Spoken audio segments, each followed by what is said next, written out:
Okay, folks, pay attention carefully, and I apologize, but I'm going to have to talk fast in this particular video so I can get as much detailed information out as humanly possible in a very short time frame. I'm going to have to make these initial statements. They have to be made, so please bear with me. Um, because of the way that these SD cards sometimes operate within my phone, I have not figured out how or why it does it. And I got a feeling it's just got to do with certain manufacturers types of cards. Anyways, because of the way some of them seem to be operating at times, is this what I'm going to be doing is relaying an audio from a taped conversation between some very, very, very educated activists. Now, this audio is over an hour long. Okay, now with the way that the HD cards in the past have behaved is that sometimes once it reaches the 33-minute mark, it will segue into a separate video, and then on other times it won't. It will just continually record into one video. So here's the gist of this statement. When this particular, because I'm going to watch the phone, and most of the time it will notify me when it has reached a 4 gigabyte limit, and then the phone will automatically continue to record even though it has segued into a separate video file at that time. But sometimes sometimes it won't. It will just continually record into one long video file. So here's the thing. If because I'm going to be doing work while I'm transferring this audio, so I might not notice it, but so here's the thing. If a second video starts, whether I notice it or not, then what will happen is that the video will automatically start by itself. Therefore, the audio, the beginning of the second video, will just show an audio being played from that time frame forward in concerning the audio time frame of when this occurs. So here's the point. If I don't make any statements saying that this is a continuation of the first part of this audio file, understand and know when these videos get uploaded and you see a video on any date where a woman is just talking without this presentation, verbal presentation of this audio, then you will know that that is a video that's a continuation of the initial, let's just say, 31 minutes, because I'm already approaching the 3-minute mark pretty soon here. So I'm going to go, and I apologize these statements had to be made, but the reason why I'm making these statements is because I don't have time to title my videos right away. So if you run across that second video, if this occurs, I don't want you to say, what the heck is this from? Because if I don't notice that it's occurring, whether I get the dialogue box or not, then when you bring the video up, you're just going to hear some women talking without a introduction to what it is. So you'll know then that that video is a continuation of this one. So I apologize for all of this, but this needed to be said because I want my viewers to have some type of coherent understanding related to my exposures. Oh, absolutely. So with that all being said, and I'm sorry if it's a little confusing. With that all being said, I'm going to go ahead and segue into this. So I'm going to actually have to make another few fast statements. Just bear with me. This audio is being presented because it needs to be known and understood that the crimes that are occurring within gang stalking criminal expeditions are mass murder, extreme sadistic torture, slow kill torture, which basically means they torture you to death by slowly killing you through sadistic means, which is sadistic torture, directed energy weapons, electromagnetic weapons, scalar weapons, acoustic weapons, which can be voice to skull, infrasound, ultrasound, the microwave hearing effect, and other identified acoustic technologies. Remote neural monitoring is another identified, widely reported. The extreme criminal use of it is widely reported to be used in this crime, and they are responsible for the most worst crimes that the human family has ever endured. So, with that all being said, please, please, please stay with this account, okay? And I'm going to go, so when you hear, and you need to also know that gang stalking victims are literally being human trafficked in all ways. Sexual, labor, non-consensual human experimentation projects, yes, we are being sold into those, and that includes nothing but non-stop sadistic torture. Sadistic torture that is beyond the average person's initial imaginations. They might be able to imagine once they become educated concerning the described exposures. of how we're being tortured through non-consensual human experimentation. But without those described exposures, the average human being would not initially imagine these types of horrific torture crimes occurring, because of the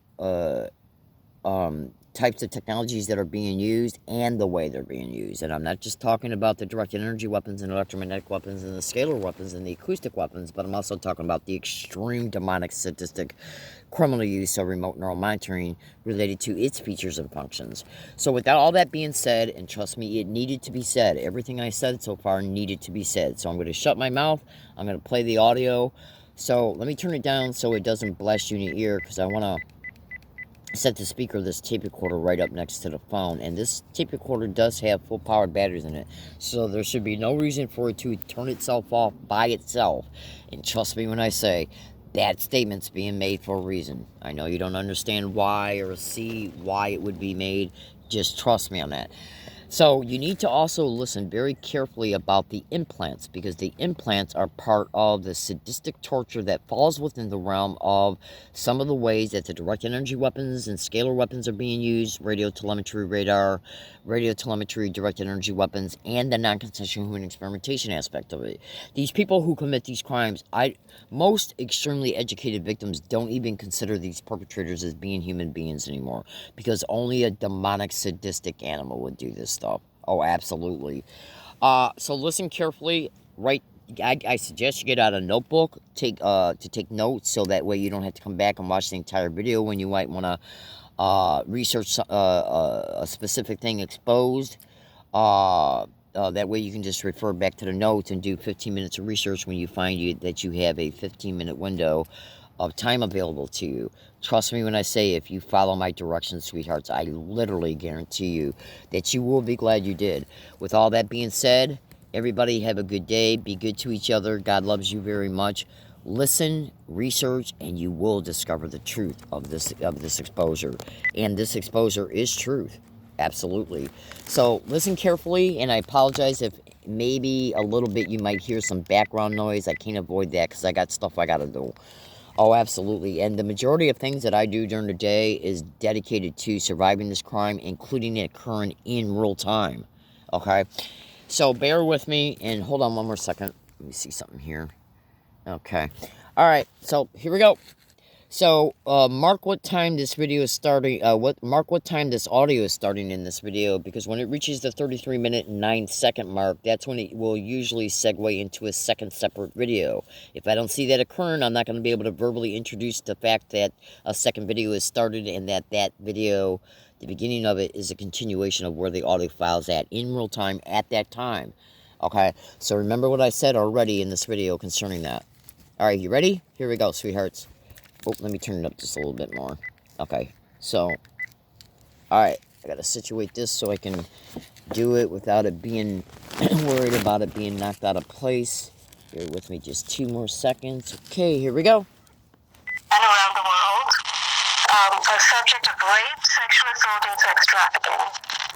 Completely related to targeting, surveillance, and experimentation, the kind of covert, non-consensual experimentation that is currently going on in this country, in America, and also worldwide.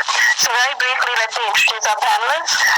Sherry Ganeri, who is an accounting manager. We're very pleased to have her on board. Dr. Catherine Horton, particle physicist, high-energy physicist, and systems analyst, former physicist at CERN.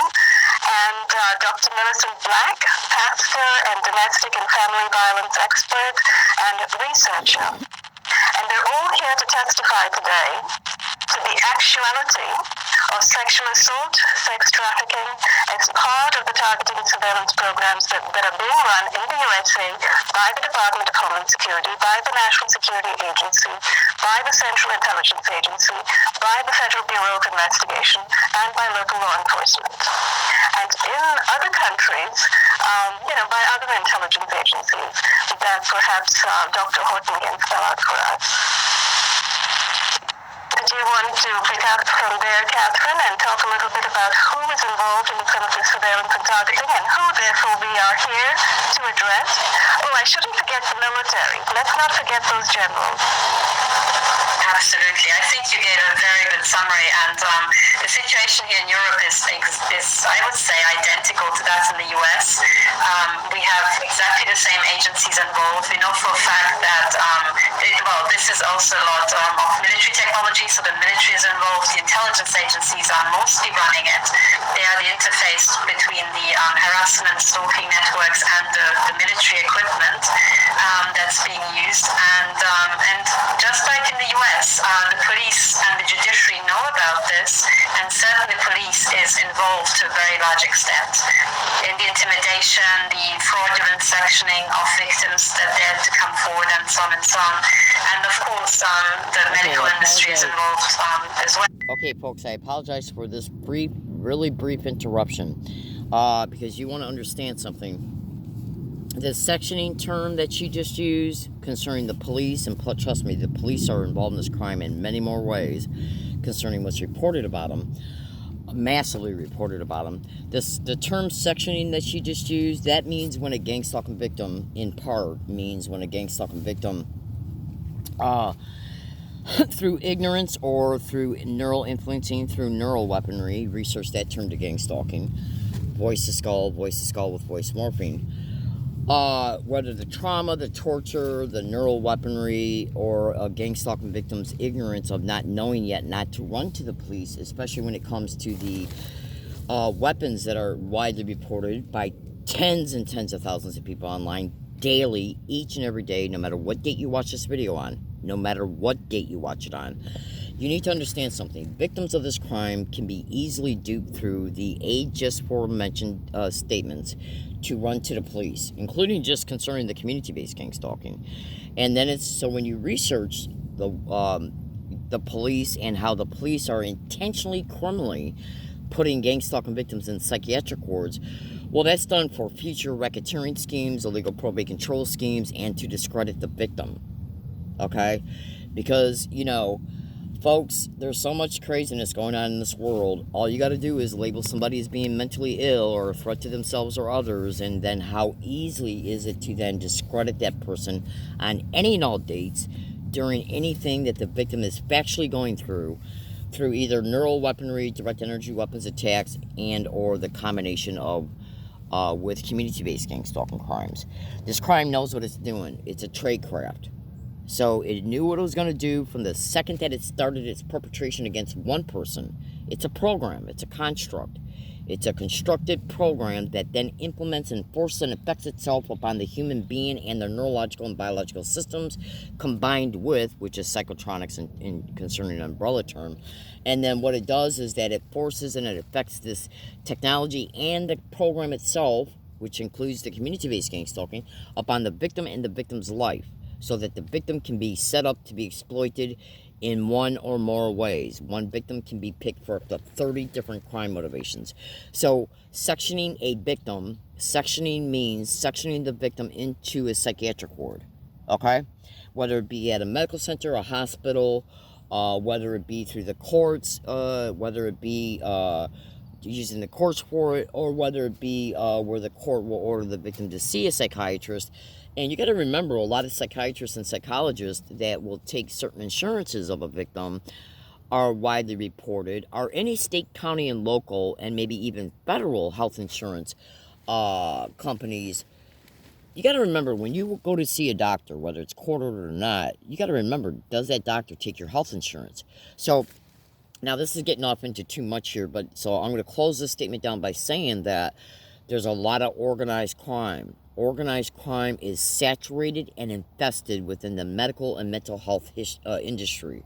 So when any victim goes to see a psychologist because they've been duped to do so through many different means attached to this crime, okay, whether it be the neural weaponry, staged event, police, or not, whether the victim is breaking down from trauma and torture, within any part of the process of this crime, no matter what influences that victim to have to go see a doctor, that victim can easily be steered to go see a doctor that is part of the organized crime because that victim is forced to use that doctor because of the limited options that their insurance carrier gives them. You got to remember, this is organized crime in the system at the federal, state, county, and local level. It's saturated within every community within the United States, every single neighborhood, right? And it partners with many different entities, corporations, and much more. The insurance industry and the medical and mental health industry are widely reported to be a big part of this crime. Racketeering schemes, illegal probate control schemes, and much more. So I'm going to end that statement right there and get back to the audio. But I wanted to interject that for the sake of victims so that you'll know as well, because you can easily become a victim of this crime without a doubt. Don't dismiss that statement. You can easily become part of this crime. This crime is going on in every environment you can think of. Every environment you can think of, it's going on.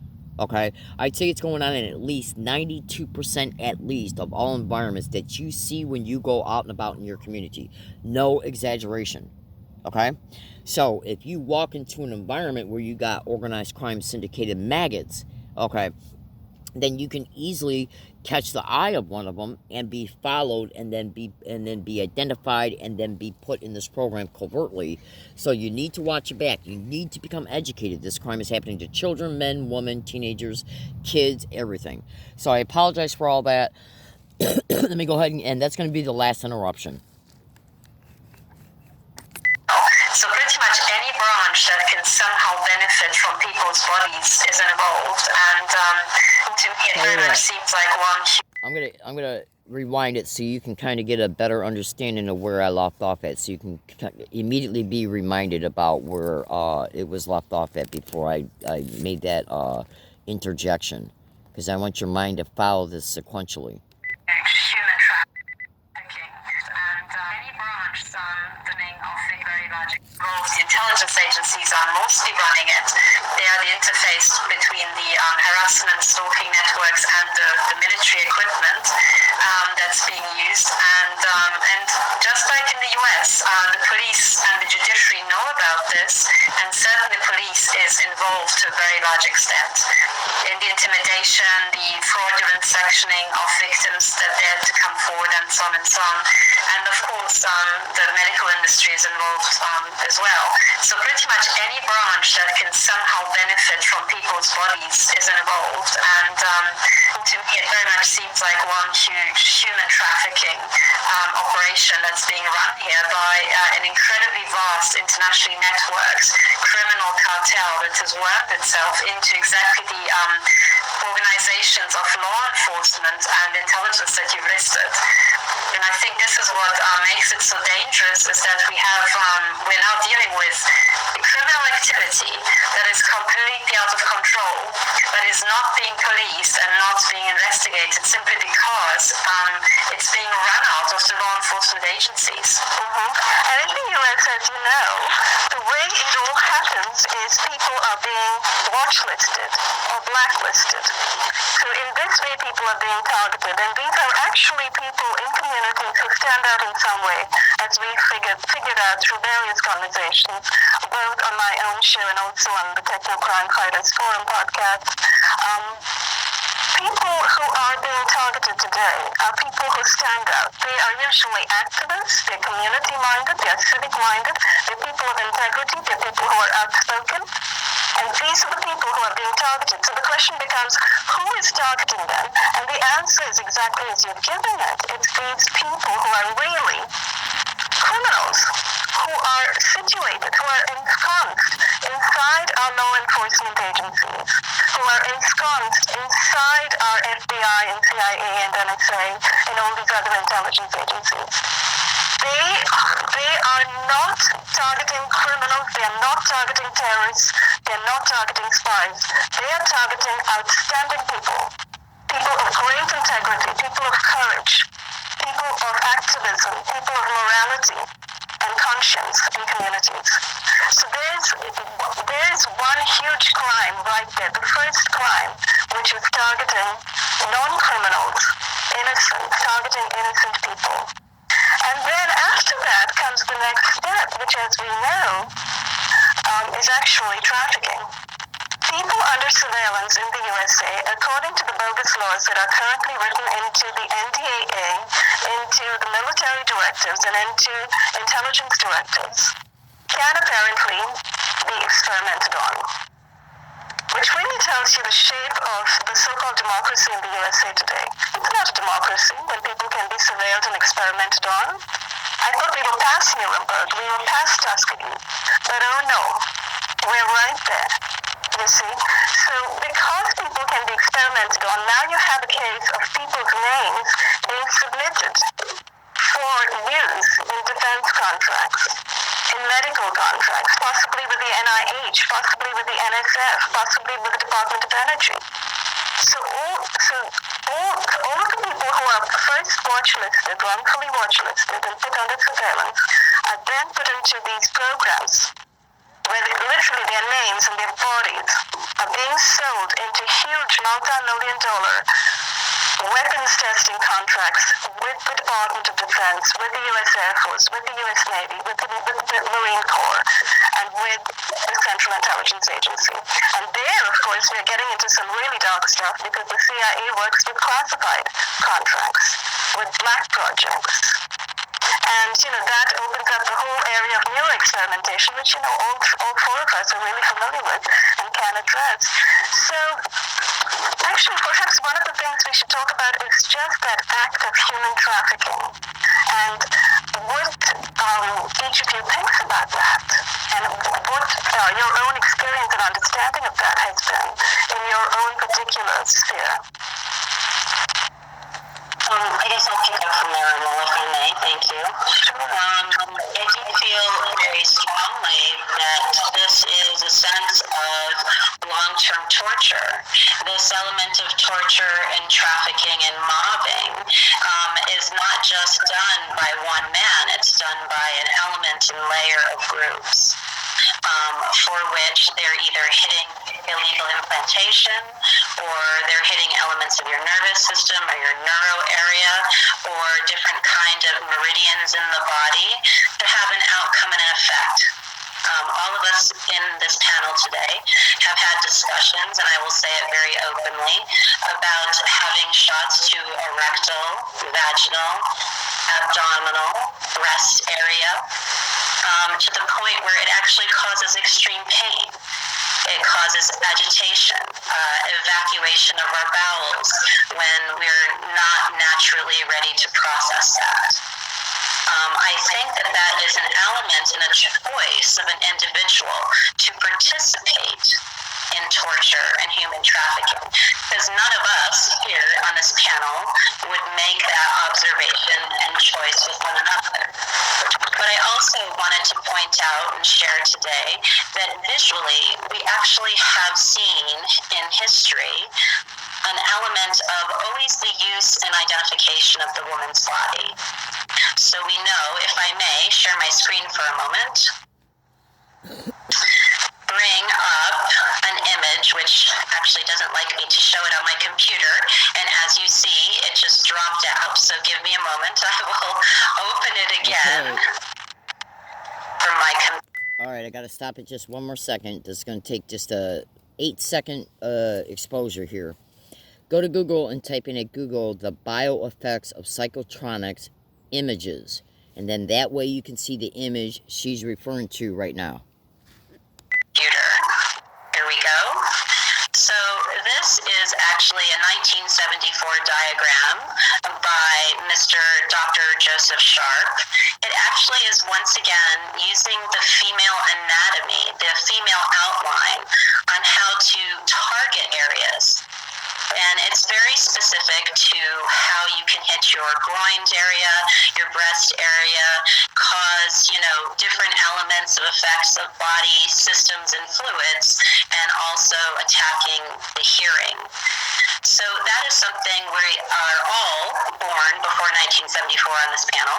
And it's interesting because this was developed into the woman's body. So if I can now show what is the current day's objective, which is actually a structural outline from DARPA, which actually shows that they want, by 2045, an actual functioning avatar. So you can see that they have goal setting from 15 all the way to 2045. Sherry, can you zoom in on that actually so we can see that? Yeah, it does get a little bit distorted as you zoom in, but I'll zoom in again. And as you can see, once again, we're actually an avatar of the female body. So I am not discrediting that men are not targets, and they are as well. But I do have to say that there is technically an element going on with using female body structure. And I just found out today in conversation that both Millicent and myself have the same implant on the left side of our butt cheek, possibly. I don't know any other professional way to say it, because long-term hits or burning a woman's private areas, in my opinion, is not anyone's right. When you choose to make that decision, you are choosing to participate in mobbing, trafficking, torture with intended sexual assault. I don't care if somebody told somebody in a medical field of implantation that you're just hitting your chin. Well, actually, if you hit me in my chin, you are hitting my vaginal area. If you are hitting me at the top of my head in an implant or the bridge of the nose, you actually are hitting me in my rectal area. This is what I've observed over a very long period of time now with being trafficked, with illegal implantation, and assaults with irradiation frequencies. And of course, we all know now after the release of my article that I do have something, a foreign object that's in my ears. So go ahead, maybe Millicent or Romola, I just wanted to clarify that the article that you were speaking of, Sherry, is the interview that I published with you on the Everyday Concerned Citizen. It's also out on Medium now.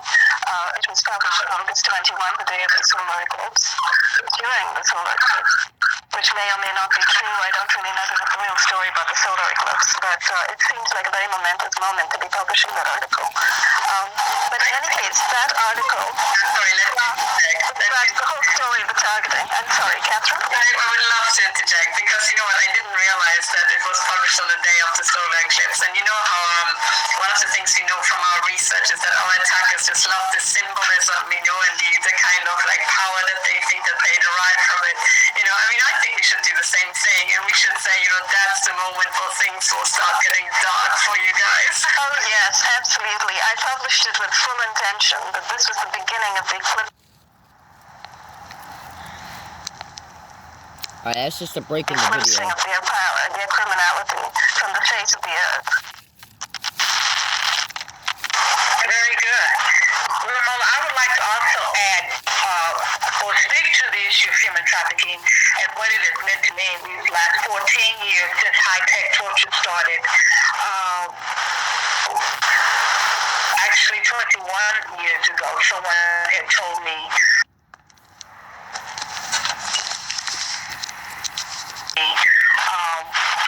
we were told that we could blame anything on you. And the very next year, 1997, someone else said to me, it's called simulated controlled warfare. Why is there simulated controlled warfare in the African American community in Maury County, Tennessee? The other thing she said to me is the devil is playing with your mind. Playing with you, he's going to destroy you. Pull you up after you're dead, they will find that all of your organs have been stressed. It's not just about my organs, it's about my joints. It's about my brain. And what I have discovered is the kinds of weapons that are being used. Lynn Segala described them in a letter that was written to the court in 2005 as psychotronic weapons. She said to me, Millicent, that simply means electronics being used on the mind. So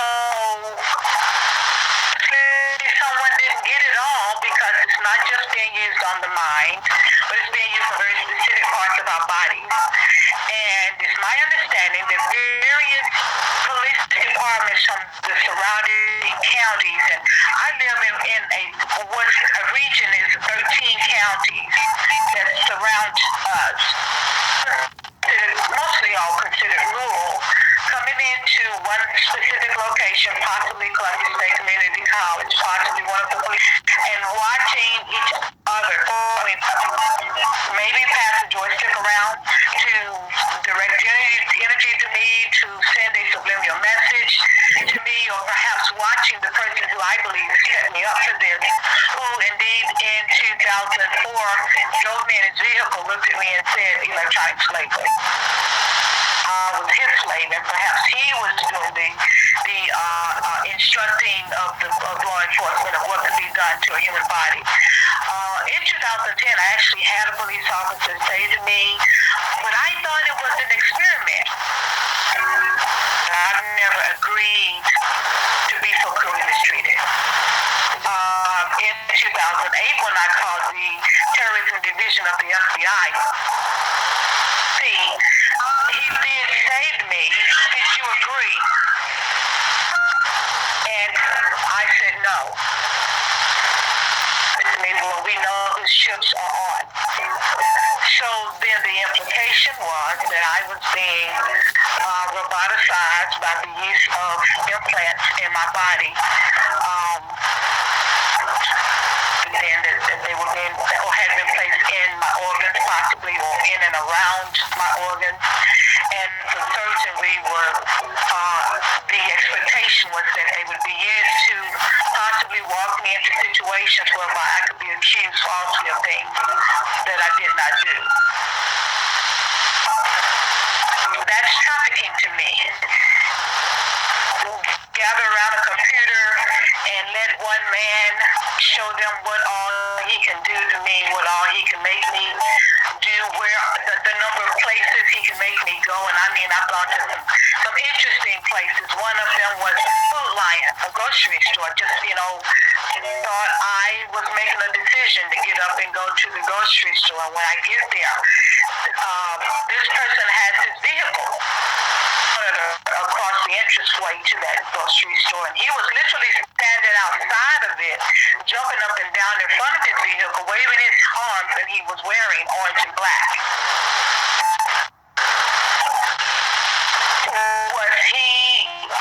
Were we both on camera? I guess is the question. So then, was he trafficking? My reaction to seeing him standing outside of his vehicle was the intention to see if I would try and run him over. Did he think, to the imagination, that I would stop and say something to him? And where were the police officers? Did find it in 2003. My children were essentially told to move out of the house, and that was just before the high-tech torture started. Where they moved to was just down from a hidden police office. You know how they go into the communities, and so they kind of hide themselves in this was like a little strip mall, but it was kind of back up off the road. And so they were very close. So were they down there remote controlling me? At one point, my cousin was in the business with a young guy, and he and I would talk every now and then. And so one night, he had invited me to his home for dinner, and he pulled on some hair in the small of my back. And he said, see, I told you you had hair back there. He had told me that several weeks ago. How did he know? Gather around a computer screen and be from head to toe. When I wrote and Patrick Leahy, both senators in the United States Congress in 2007, I asked him, what is the interest in the color of underwear I put on in the morning? And these had more than one person tell me what I wear, that I match color. So you see, trafficking takes a lot of, have a lot of arms, I would say. One day I was driving down by a police in my my hometown and saw about 6 or 7 different police cars there from different locations.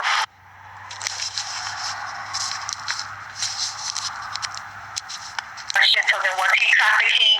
My reaction to seeing him standing outside of his vehicle was the intention to see if I would try and run him over. Did he think, to the imagination, that I would stop and say something to him? And where were the police officers? Did find it in 2003. My children were essentially told to move out of the house, and that was just before the high-tech torture started. Sorry about the repeat of that a couple minutes there. It was because when I was taping this, the perpetrators cut off my Bluetooth speaker, so I had to go back and try and find where I left off at when they did that. So sorry about that. Where they moved to was just down from a hidden police office. You know how they go into the communities, and so they kind of hide themselves in a, this was like a little strip mall, but it was kind of back up off the road. And so they were very close. So were they down there remote controlling me?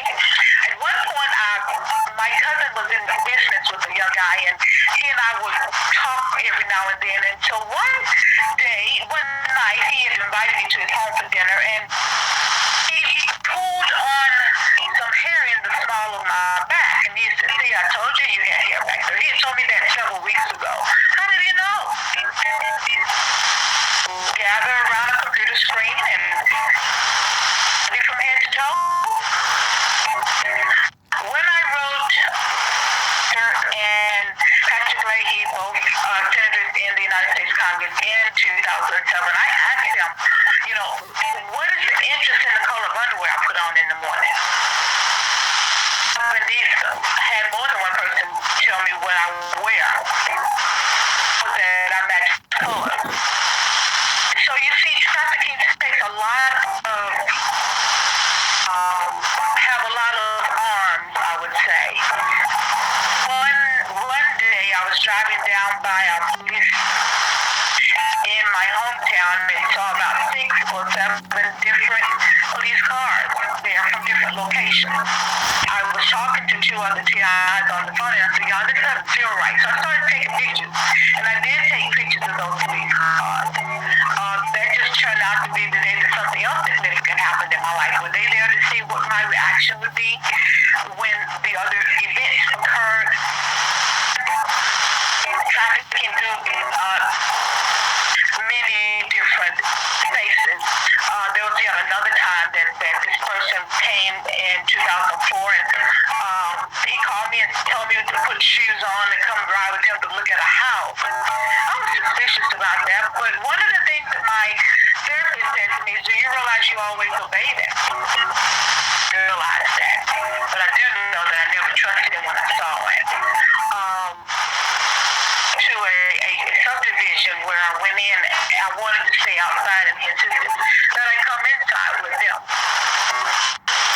Said and talked to me, chatter to this man who supposedly owned the subdivision.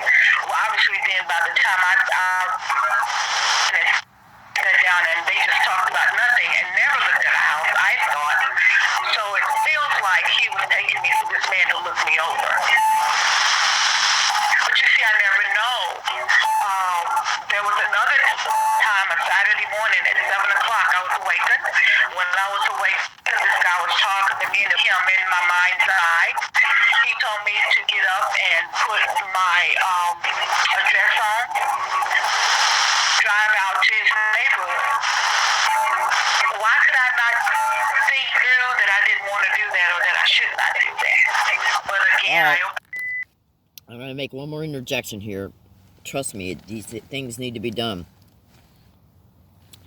Because when you research the descriptions that are exposed in this video, what you need to also research is radio hypnotic control is connected to remote neural monitoring. Thought interruption is connected to remote neural monitoring. Memory blanking is connected to remote neural monitoring. And when that can be going on, they can also be using voice of skulls, voice morphine, so that your decisions are influenced based on what you're being presented with. Okay? And the reason why it's called radio hypnotic control is because the brain is being hijacked. It's being taken over. Your will is being taken over. Your will is connected to your deductions and your decisions and conclusions about your deductions. Okay?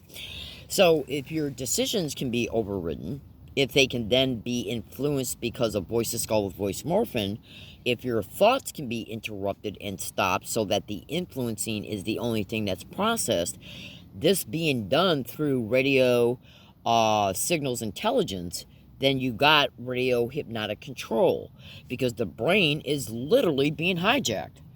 So, just as a sidebar notation, you can go to Google and you can type in John Hall, Dr. John Hall, testimony at testimony bioethics commission targeted individuals. Now, when you find the transcript of at least 40 gang stalking victims who testified before President Obama's bioethics commission, for 40 of many, okay, bring that transcript up, look at the descriptions of what gang stalking victims are stating and others who are testifying, and then research those descriptions, because each description is a piece of the puzzle. Okay? When we buy a picture puzzle, we buy it, we look at what the puzzle is supposed to look like on the cover of the box. When the puzzle is complete, we buy it, we take it home, we throw out the pieces of the puzzle on a table, and then we connect every piece together, and then when you're done, you see the picture of the puzzle. That's what I'm presenting to you in these exposures. So, to the uneducated mind, okay, some of this stuff might sound bizarre, science fiction, even a little bit crazy, but understand and know this crime has been repeatedly covered on national radio shows, including ones I've been on. There's hundreds of books written about it, including by scientists, doctors, and professors. I'll give you the name of 4 books right now, and then I'll get back to the audio. 4 books of hundreds. The majority of those books are written by, okay, doctors, scientists, professors, and extremely educated victims. There's tens of thousands of posts about this crime. Tens of thousands, okay, of posts about this crime. So, do you really think nothing's going on if gang stalking is the biggest crime exposed online? It is the biggest crime exposed online. It's an epidemic all over America. So, do you really believe nothing is going on? So, you ask yourself, how special are you to you concerning who you are to yourself and to the world and to your whatever faith you have, if that can be completely and totally wiped out, hijacked, overridden, taken over, okay, and then exploited as a result of it? Because no matter what you think, believe, suspect, or even wonder initially, this is happening. So the name of those 4 books are Brain Implants and Messages, Nanomachines and the Creation of False Memories, written by Dr. Hildegard Staninger, who's got impeccable credentials. And trust me when I say I'm not a big fan. I know a lot about the corruption in the medical and mental health industry. So, at the risk of sounding a little pompous, when I solicit a doctor or a professor's exposures, it means because I've done that I've done that research. Okay. The second book being The Invisible Crime by Mike Fitzhugh Bell. Okay. The third book, Electronic Torture, Electronic Rape, Technology, and Gang Stalking at the Post Office, written by Jewel Cran. And the fourth book, which is one of the best ones, not that one is even any more important than the other, Remote Brain Targeting by Renee Pittman. Now, you're going to hear electronic rape discussed in this audio as I, get back to it and you continue to hear it. So, to make a last fast interjection here, what you need to understand about electronic rape, because that sounds peculiar as hell to the uneducated mind. What they're doing with electronic rape is that when you research extensively, and you need to also know, there are hundreds and hundreds of lawsuits on the internet related to the intelligence agencies being sued for their extreme criminal use of remote neural monitoring. Well, when you research remote neural monitoring, and you will find the lawsuits on the internet as well, many of them you will, oh, absolutely. Okay, you want to, when you dive into these lawsuits and the other massive exposures of it, you will come across a feature of this specific technology called the Phantom Touch. The Phantom Touch allows, if you are an implanted gang stalking victim, but you need to know remote neural monitoring is also increasingly reported to be able to be used without the interfacing of implants. It can either interface with implants or you can target a victim without implants. So it's extremely dangerous technology when it's in the hands of extreme criminals, any criminal. Okay? So if you were to give you a fast example of this, if you were to take your fingers and pinch your arm, the second you start to apply pressure on the skin of your arm, you're going to start feeling pain and pain escalating as you make that pinch harder. Excuse me, hold on. Hold on one second. Trust me, these interjections need to be made, because then when you continue to listen to the audio and then you do in your investigation, you go back and hear my statements, you're going to say, damn, I can see that now. You're literally even going to go probably as far as saying, I'm glad she said that. So that's why I'm saying it, okay? So when you pinch your arm and you start that initial pinch and then you start to slowly squeeze harder, what's happening here is that the nerve endings underneath the skin send that applied pressure as a pain signal to your brain, because the nerve endings right underneath your skin, it's part of the job of the nerve endings is to alert the brain when a specific part of the human biology is under violent intrusion, okay, where it's being intruded upon, right?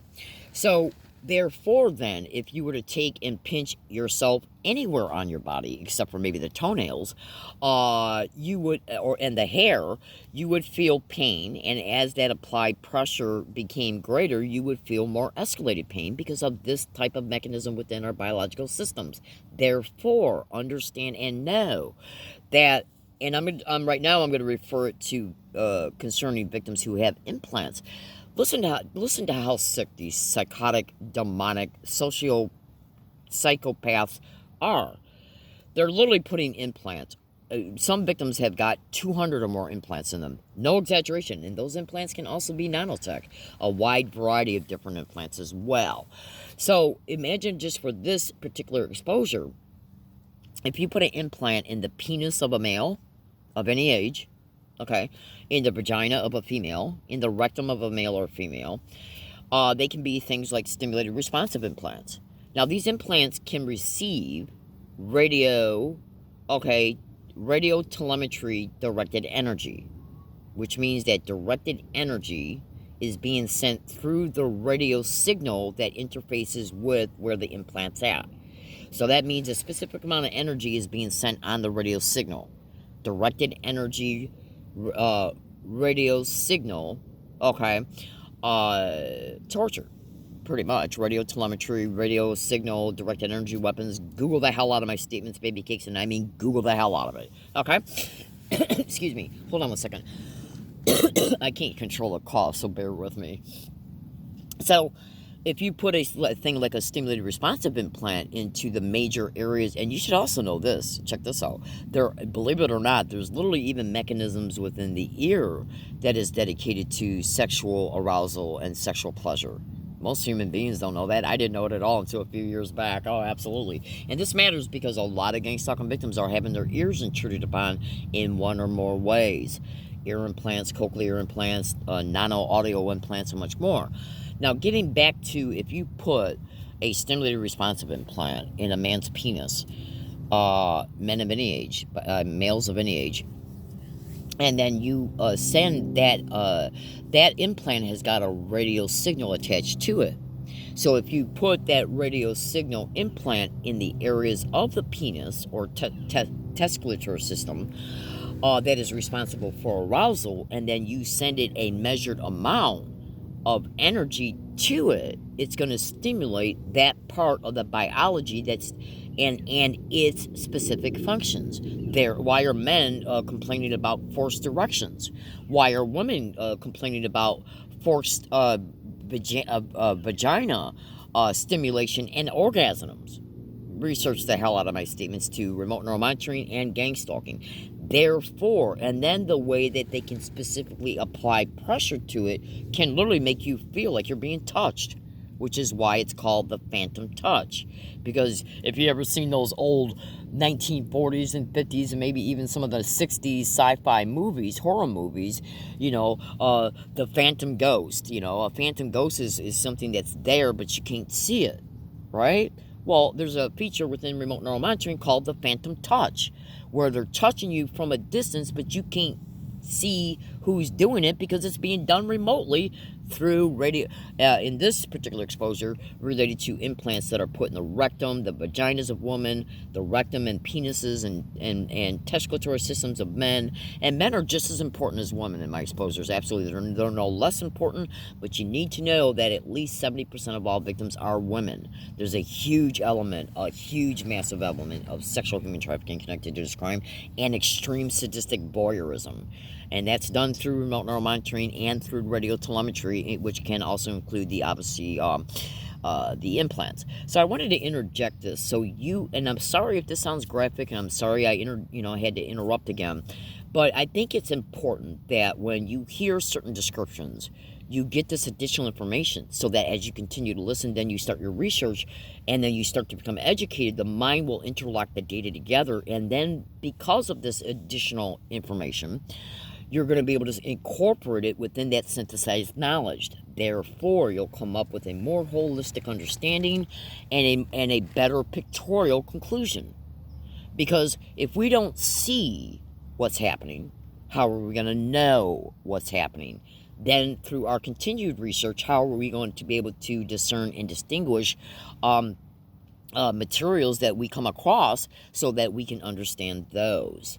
I make these videos to inform, to expose true sweethearts and baby cakes, because you as a living human being, I don't give a shit what race you are, I don't care what faith or lack of you are, okay?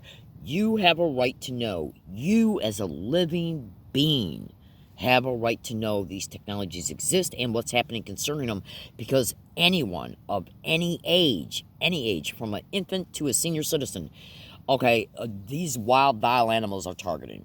Because they know they can do all this sick satanic shit remotely, walk away scot-free. They know it's completely protected, and not have to care about anything they're doing.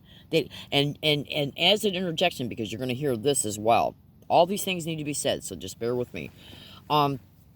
They're literally putting implants in the joints of gang stalking victims, all joints, shoulders, neck, collarbone, knees, elbows, wrists, fingers, okay, everything. And then they send the energy through the radio telemetry, and it literally fries out your bones and makes them almost like mush, if not mush. And you'll when you do your research, you'll see that that's exposed. Oh, absolutely. But think about, how do you think you would feel that if somebody put a implant, one or more, in your, or directly around your kidney, liver, bladder, stomach area, lungs, heart, throat, brain, okay, and then sent radiation to that area so those organs would absorb the radiation through radio telemetry directed energy weapons. My name is Leslie Williams. Okay, and by the way, radar is also massively incorporated within radio telemetry, scalar weapons as well. Oh, absolutely. My name is Leslie Williams, and one of the main things I do, is for the sake of innocent people. Okay, even people who have broken the law don't deserve this, because that's what an uncorrupted judicial process is for. Okay, once the person has been brought before the judicial process through uncorrupted law enforcement practices. Okay, so even criminals, these demonic bitches don't even have a right to do this to criminals. I'd say the only reason why this technology, aspects of it, should be lawfully used is when a uncorrupted intelligence agency has acquired uncorrupted evidences of a pending, okay, terrorist attack that is factually being planned. Okay, then maybe remote neural monitoring interrogation and some of the features and functions of it could be applied in order to ascertain knowledge so they can maybe prevent the attack. That is the only thing that I will ever agree with. concerning the existence and application of this technology related to some of the features and functions only of remote neural monitoring. Because any demonic bitch out there that's using this in order to compromise the self-autonomy, self-determination, free will of a human being, and then do it to exploit them, including in the most sadistic ways imaginable and unimaginable, it's abundantly clear who belongs in jail. So let me proceed back to this, and this is going to probably be the last interruption, so just bear with me. Oh, I got to turn the tape recorder back on because it shut itself off. It was off so long. So when I turn it back on, I'm going to rewind it back for about maybe 15 seconds so you can have an idea about where I stopped it at.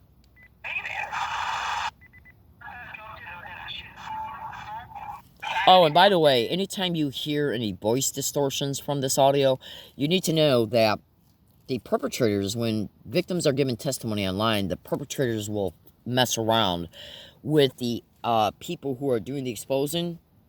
They will mess around with those people's audio so that when they continue to talk, what they are saying will not be legible. So that's why you hear the distortions. So you're just going to have to bear with it. And by the way, that's massively reported to be something this crime does. At 7 o'clock, I was awakened. When I was awakened, this guy was talking to me and him in my mind's eye. He told me to get up and put my address on, drive out to his neighborhood. Why could I not think through that I didn't want to do that or that I should not do that? But again, I obeyed it.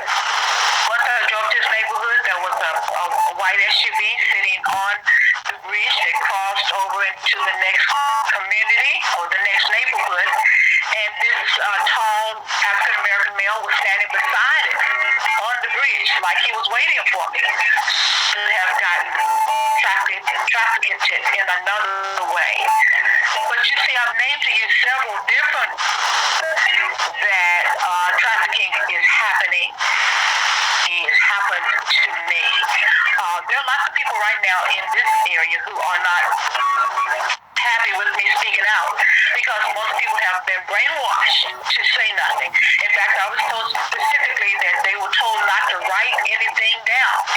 And I said to that person, and this was like in 2006, I said, well, listen, I understand if it wasn't written, it didn't happen. And these things are happening to me. And listen, the only thing I wanted to interject was just to provide context that, you know, all of the stories that you have just relayed are also in your article that we did together. And again, that's on my site, and it's titled Electronic Slavery. And it sort of shows the entire context of both what's happening with watch listing and targeting and with these dark neuroexperimentation programs that are being conducted. Because under cover of these experimentation programs, all sorts of nefarious activities are being carried out. And I think you just illustrated exactly what some of those activities can be and how they really have the flavor and the shape and the smell of trafficking. So who's watching the criminals, as you said before? Everyone was watching me, or anyone who have a computer and the proper software were able to watch the things that were happening to me, the ones that were watching me. These people are accessories to a crime. I was raped by this person. He came to my home the day after I had surgery. I was still under anesthesia. I was very, very groggy. Everyone was asking to see my computer, asking where my computer was, and then he asked to see it. I laid back on my bed very groggy, and then he initiated these actions. He later told me that his sister had been watching. Well, where was she watching from? For surveillance, and that she had taken pictures. So his plans were to use his family as his alibi or as his witnesses that he didn't do anything to me. That was a very well thought out plan, don't you think? But when he took me out to see this man who owned the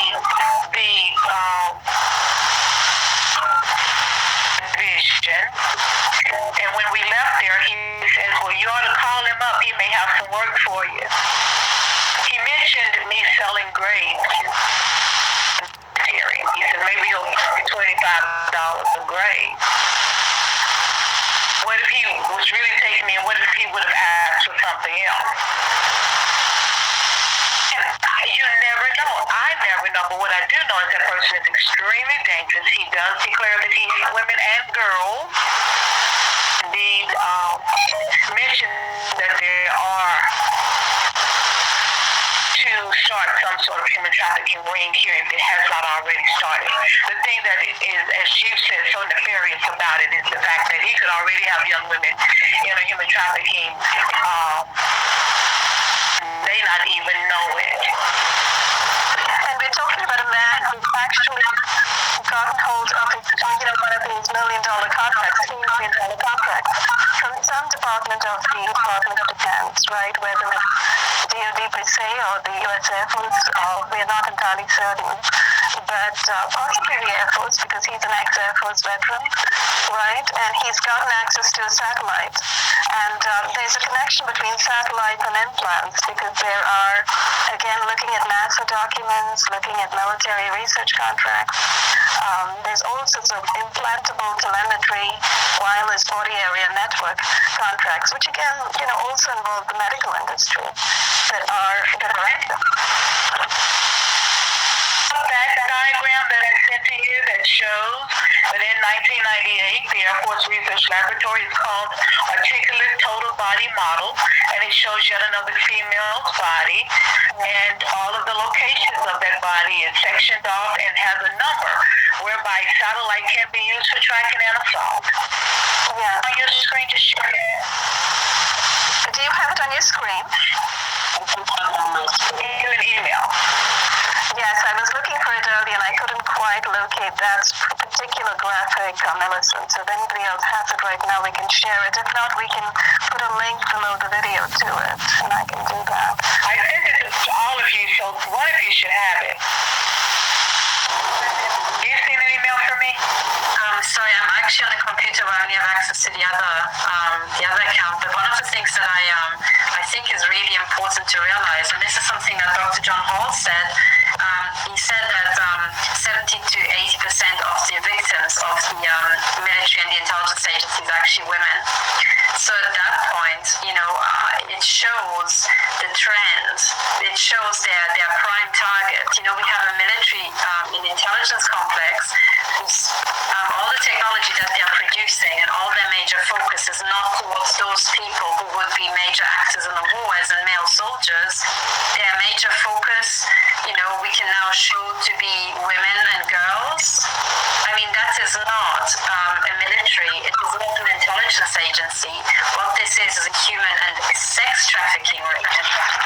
And I think this is how to really understand all the things that are happening if we're trying to get our head around it in terms of, what would be the point of such medical experiments? What would be the point of a military, and intelligence agencies chipping the population and doing these horrific things? It doesn't make any sense. But as soon as we just accept that what we're part of is sex trafficking. And also, Catherine, we should probably spell out that when people are targeted in these ways, they are hit non-stop. This is 24/7 assault. And it's assault all over the body, sometimes with directed energy weapons, sometimes by directing precision radio wave frequencies directly to implant sites. And those precision signals seem to set up other kinds of vibrations or frequencies inside the body, as Sherry was describing earlier, that go and hit other sites. So they may be bio-res frequencies for the kidney, or for the liver, or for the heart.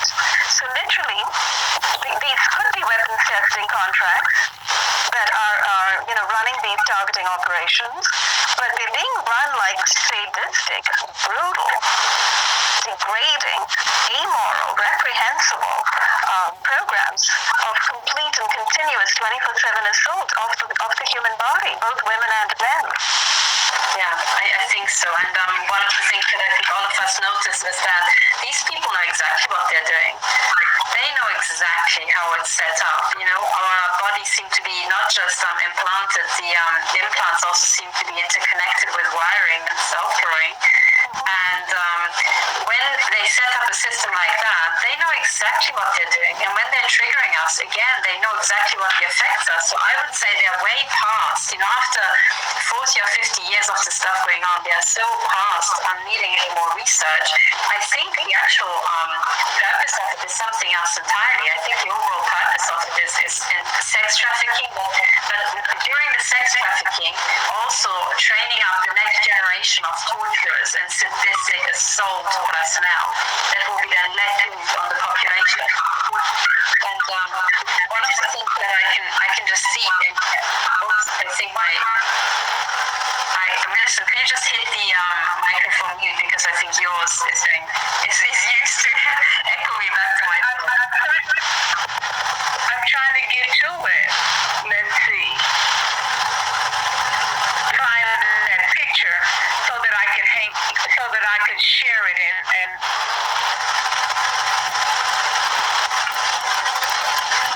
Oops. Maybe that was the camera. Yeah. Okay. Well, anyway, I'll try. I'll try. To say. I didn't do that. I just did the same Sherry, your voice is very low. Can you just bump up the volume? interesting. I just wanted to say in support of Millicent that I think is very interesting. You have to understand that this has many layers. So we're talking about the field of medical, we're talking about the field of psychiatry, we're talking about how much torture can a human body endure. So in support of Millicent, when she was saying it's locational trafficking, it's sexual assault trafficking, it's brutality, torture to the body in different elements of way, which is an element of trafficking. It's participation of mobbing. So it actually has a huge layer of option and choice. Oh, we don't want you, little visitor. Sorry. That actually gives them the interest or impetus to actually have this in their sort of long-term gain of assaulting and torture. And I just have to say that none of us would have thought that we would have to have endured this, but all of us are here together to support one another. And then also to just point and reach out that we're putting it out there for other women who might be enduring this to know that my example that I can give you, if I am in a yoga pose and I am at peace and breathing peacefully, and somebody thinks that it's funny to burn my rectal area while I am in yoga, in my opinion, it is calculated, intentional sexual assault. When they see you in the supermarket and they want to start quaking your abdominal area unmercifully, that is calculated targeting for reaction. So it's calculated cause and effect and reaction, and none of us should be enduring this. None of us should have to be living our lives this way. And, These programs are brutal, and they should be denounced by all of civil society. No, there can be no possible reason for their existence. Why on earth would the military need to test anti-personnel effects that destroy a woman over and over and over 100,000 times a day, hitting her in the vagina, hitting her in the breast, hitting her here, there, and everywhere? Why? To what end? Is that what our military is all about? Well, then dissolve the military. It's time to dissolve the military. If this is what the military can do, if this is what these electronic weapons can do, those electronic weapons should be banned. I think you put your finger right on the nail, because what this shows, we know for a fact the intelligence agencies, the military, and the police are doing this, and they have reached a point of utter degeneracy. So if we go back in time, once upon a time, the military was there to protect the indigenous population. We take these assault thugs, because that's what they always were, and we fund them, and the idea is that they can live out their, murderous tendencies as long as they protect the indigenous population. But as soon as these, frankly, total out-of-control psychopaths are let loose focus on the indigenous population, and they start to maul and rape and pillage and murder the indigenous population, that's the point where the military men have to be put down, like rabid dogs. I think, especially in Millicent's case, where it's an Air Force veteran, it's clear what needs to happen. Keith Littree has to be put down because his value in society is outlived.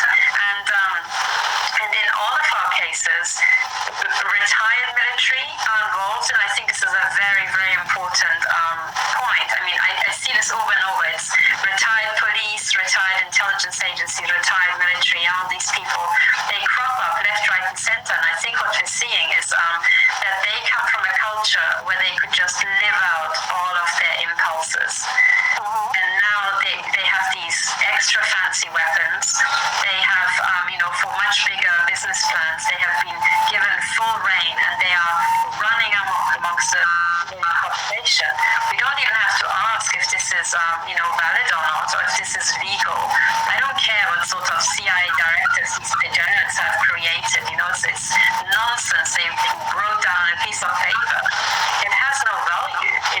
I think that if you go back to the core of it, what it shows is that this entire architecture of military and intelligence and so-called law enforcement personnel has reached utter degeneracy. Absolute and utter degeneracy, as you say. And they are getting contracts. They're getting these million and billion-dollar contracts with the DoD and with intelligence and security agencies in order to run these depraved, disgusting, reprehensible, amoral, atrocious experiments on women, on children, and on men as well. Yeah. And you see, that is very, very important to underline, I think, to show that when these things are being hidden in plain sight, these are contracts that they have. These are experimentation projects that they have. And we haven't even talked about neuroexperimentation, which I think Millicent touched on a little bit, with the radio hypnosis that she was talking about waking up and going somewhere. Because of radio hypnosis, which is completely an offshoot of the CIA and the MKUltra experiments, which kind of went underground in the 1970s, but now apparently have surfaced in social engineering projects, in criminal justice experiments, and predictive policing experiments, remote neural behavior modification, remote mind control, etc., with the Department of Justice as well. I think you're absolutely right, and with all these terms, I think one has to take them apart, because when we look at this, predictive programming, what is this? This is changing people's opinions to suit a criminal class, and then this pre-crime, entire topic of pre-crime, this is nonsense. These so-called law enforcement officers can't even get the criminals post-crime. What the hell are they trying to do? This is nonsense. What the pre-crime actually is, because I think we're now in an era where all these agencies are in the deepest, darkest criminality. We're dealing with a huge interconnected network criminal class, and when they are saying these words, you know what it is? It's gangster talk. It's gangster talk. They are code words, And I think this entire pre-crime, sorry?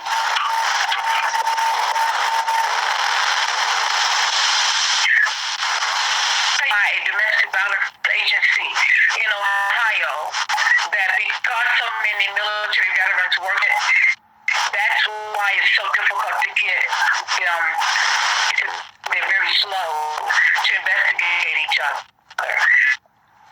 That camaraderie thing for the military over into civilian life and even into working government and former veterans to get a job a lot, and the regular people, and there are some missions that prefer. I'm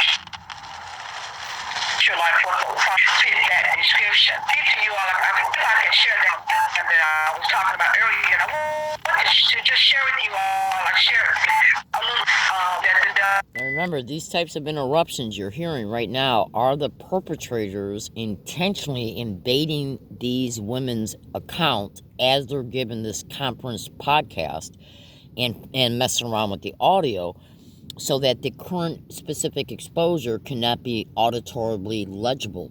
So just bear with it. Hey, Melissa. There's an article that was published in February 2011. It's by Rolling Stone magazine. The title of it is Another Runaway General. It's PsyOps on U.S. It's talking about over a team of soldiers in the U.S. was run some PsyOps on the U.S. Senate. Said, and it's quoted, my job in PsyOps is to play with people's heads, enemy to behave the way we want them to behave, says Lieutenant Colonel Michael Holmes, leader of the IO, who received an official reprimand after fucking orders.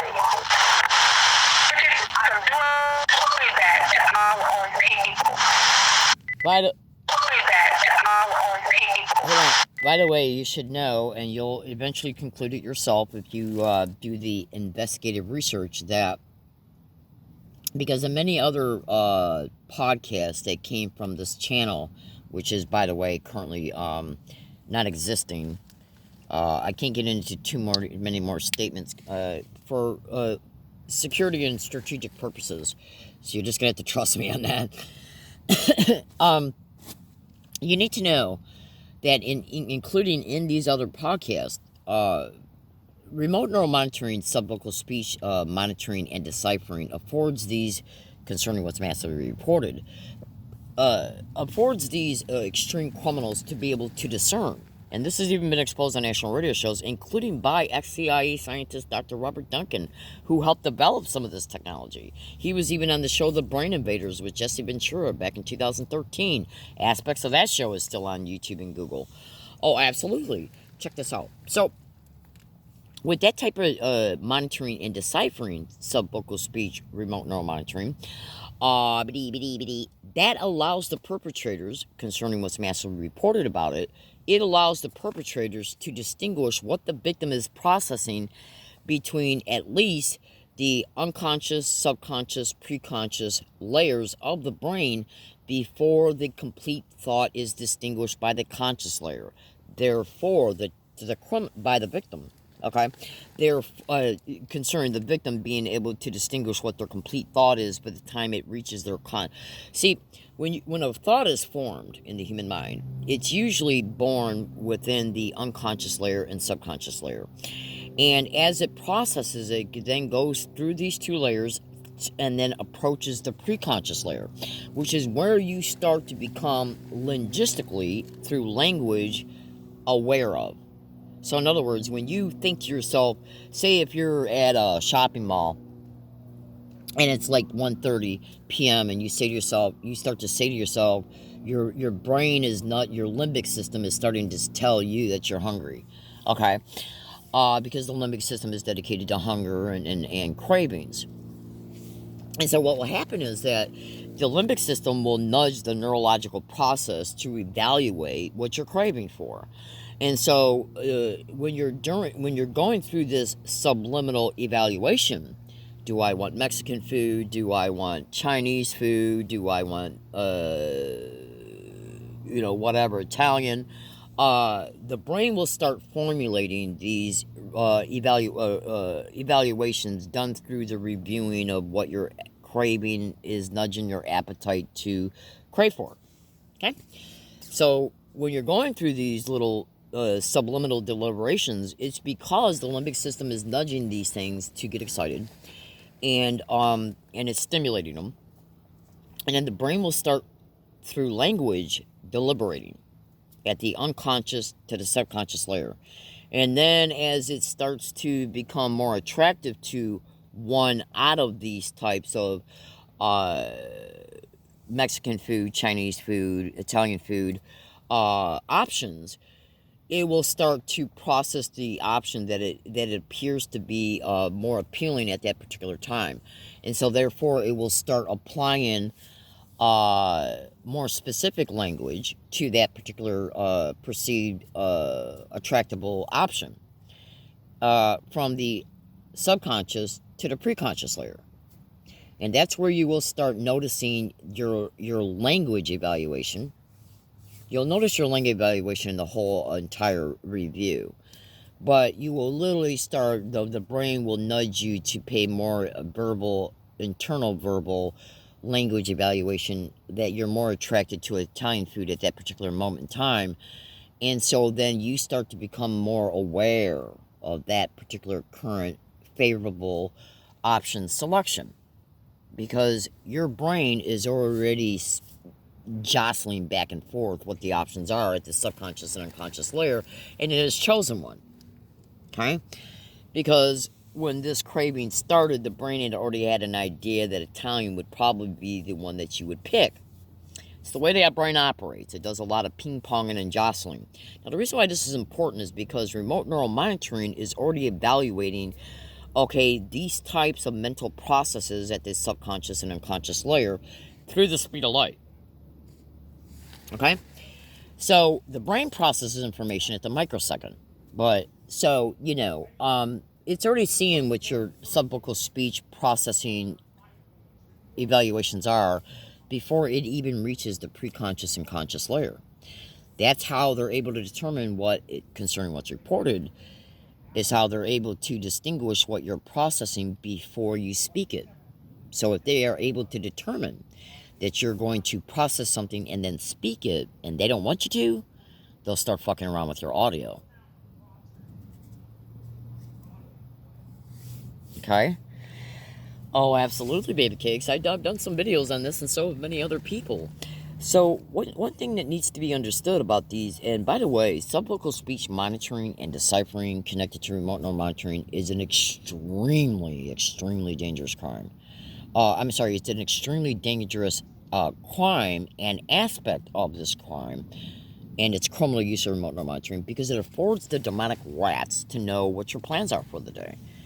Okay, if they don't want you going to protest, they'll burn your kidney to the point to where you can't move. I experienced that all day yesterday, even though I wasn't planning on protesting. Okay, but it's just their way to keep you in. The additional reasons why they do this type of stuff is to keep you in an area so that they know they can continue the targeting, because they're after your. If you become this crime is about murder from the get-go, but they'll try to exploit the hell out of you before they do that. And it's even reported they'll make money off the murder, third-party life insurance policies taken out by people you don't even know. Okay, and but if they want to control you to where they say, okay, well, we can't afford that she might make a random choice when she goes out to get food or water. We already know through other features and functions of remote neural monitoring that you got enough food and water to get you through for a day or two, so we'll just torture the hell out of her for at least a day, 1.75 of those 2 days, and then we'll start easing up on her a little bit, for the most part, concerning their protocol. And this is done so that it reassures them that they can start to create these long-term health effects that come about later on, because the continued targeting every day brings you to that.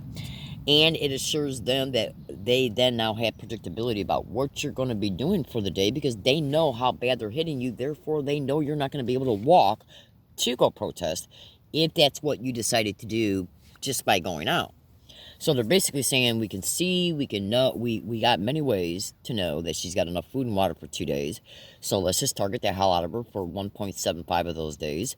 And then we'll start easing up on her, because we know that by the time we start easing up on her, the next day she's got to go get food and water.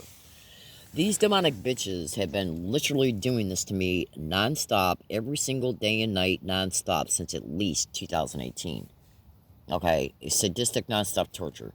Okay, and that's the lighter part of what I've endured. So I wanted to make these interjections and trust me when I say I got other audio files that show 98% of 3 of these 4 women that are talking. I got other audio files that show these 3 women talking and their interviews being interrupted. And one of them even states that remote neural monitoring is affording the perpetrators the ability to know what Romola is going to say before she says it, so they're interrupting her audio to prevent her from being heard, because they know that she's going to eventually say it. because they're able to distinguish what you're going to say before you say it. Remote neural monitoring, subvocal speech monitoring, and deciphering of what's processed through the including through the speech signals in the throat, usually around the larynx. So you got that part of it. Then you got the the subconscious, the unconscious, the preconscious monitoring, and this is how our thoughts. These are the conscious layers of the brain that the language processes up through, and the motivators, and then how language and when it attaches itself to whatever whatever your brain is deliberating and reviewing. So I'll leave that there and get back to this exposure. I apologize for all that, but sometimes it's not easy to just stop mid-track. I just wanted to let you guys know that stuff. So here we go. Ask me to try to use these skills on senators and congressmen in a line. In another place, he says, we know these skills on America. In fact, here it is right here. It says federal law forbids the military from practicing psyops on Americans. And each defense authorization bill comes with a propaganda rider that also such manipulation. One, in the psyops, intel, and IO community knows supposed to target Americans, says a veteran member of another psyops team operations in Iraq. So you see, they absolutely do know what they also know the danger. These men with such training and access to such technology, I still don't know what I'm doing about sharing y'all. But that's a very important diagram. So within your email, I did send it to each of your emails. That diagram shows the female body and all of those. Thanks, Millicent. Any of those. Once again, it seems like the audio is being so messed up. Of course, we're on Google Hangout because I couldn't get on GoToMeeting. Thanks to GoToMeeting completely being wiped out on my computer. This is just one more example of the sabotage that I am constantly facing, as I strive to get these stories out. And Millicent's audio and video is often frequently tampered with entirely by this ex-Air Force veteran whom we have named Barrett Wolf in the article on my website, but who has a name that I think is well known in Tennessee at this point. And because he has access to a satellite, he has access to computer technology, is able actually to interfere with all of Millicent's electronic activities, and I think we just saw that in action. But that wonderful article that you talked about, Millicent, let's keep the focus on that. Yes, PSYOPs. So basically, that article is about the military giving themselves permission to run PSYOPs in the American public, which they actually have done now through the NDAA. I think it was in 2015 that there was a little clause put in that, yes, the military could run psychological warfare on the American public in the guise of information, in the guise of pretend events, and that's exactly what we're seeing. So in other words, all the COINTELPRO you see on the street, all the neurolinguistic programming, the color coding, the street theater that people who are watch listed are often subjected to, all of that has now been happily condoned by this absolutely atrocious clause sneaked into the NDAA. Yeah. So we're living, it's almost like we're living currently in a country of criminals with a bunch of criminal laws. Yeah, and really favor them. I think so. And every single time we mention these so-called laws that supposedly legalize something, we should also say that they are all utterly unconstitutional. And as our colleague Karen Stewart always points out, anything against the Constitution is null and void. So what we have, the big picture is that we have these infantile, utterly degenerate men who are running around basically sexually titillating themselves and their bodies, raping women, mutilating them, not doing anything of value, and through that degeneracy taking down entire communities in their very own country. And when we have an apparatus whereby, as Millicent pointed out, we have these PSYOP morons running PSYOP on Congress, you have to say, Lieutenant, what's your face? Have you lost your frickin' marbles, you moron? Have you forgotten what the military is for? When you're operation on your own people, you need to be shot in the head by law, by the laws of war, because you're so degenerate you can't even recognize your own side. You know, I mean, what has the world come to? And people are very, how to put it, I think what happened is that we have, through the amount of money that was pumped into the military and the intelligence agencies, and through the total lack of useful stuff that they had to do, because all these wars have been staged since the First World War, they all have been staged. And since the First World War, all intelligence agencies were won. So the entire Cold War was just a big farce, and all these super important, self-important, pompous military men have been basically just larking about since the early 20th century. And occasionally they can take a bunch of young men into war and have them slaughtered, but otherwise these men are utterly degenerate. And by now they have reached a stage where they are not just armchair generals, they're a bunch of decrepit old men who can't do anything but sexually titillate themselves to the extent that they are taking down their own country through their own sexual gratification.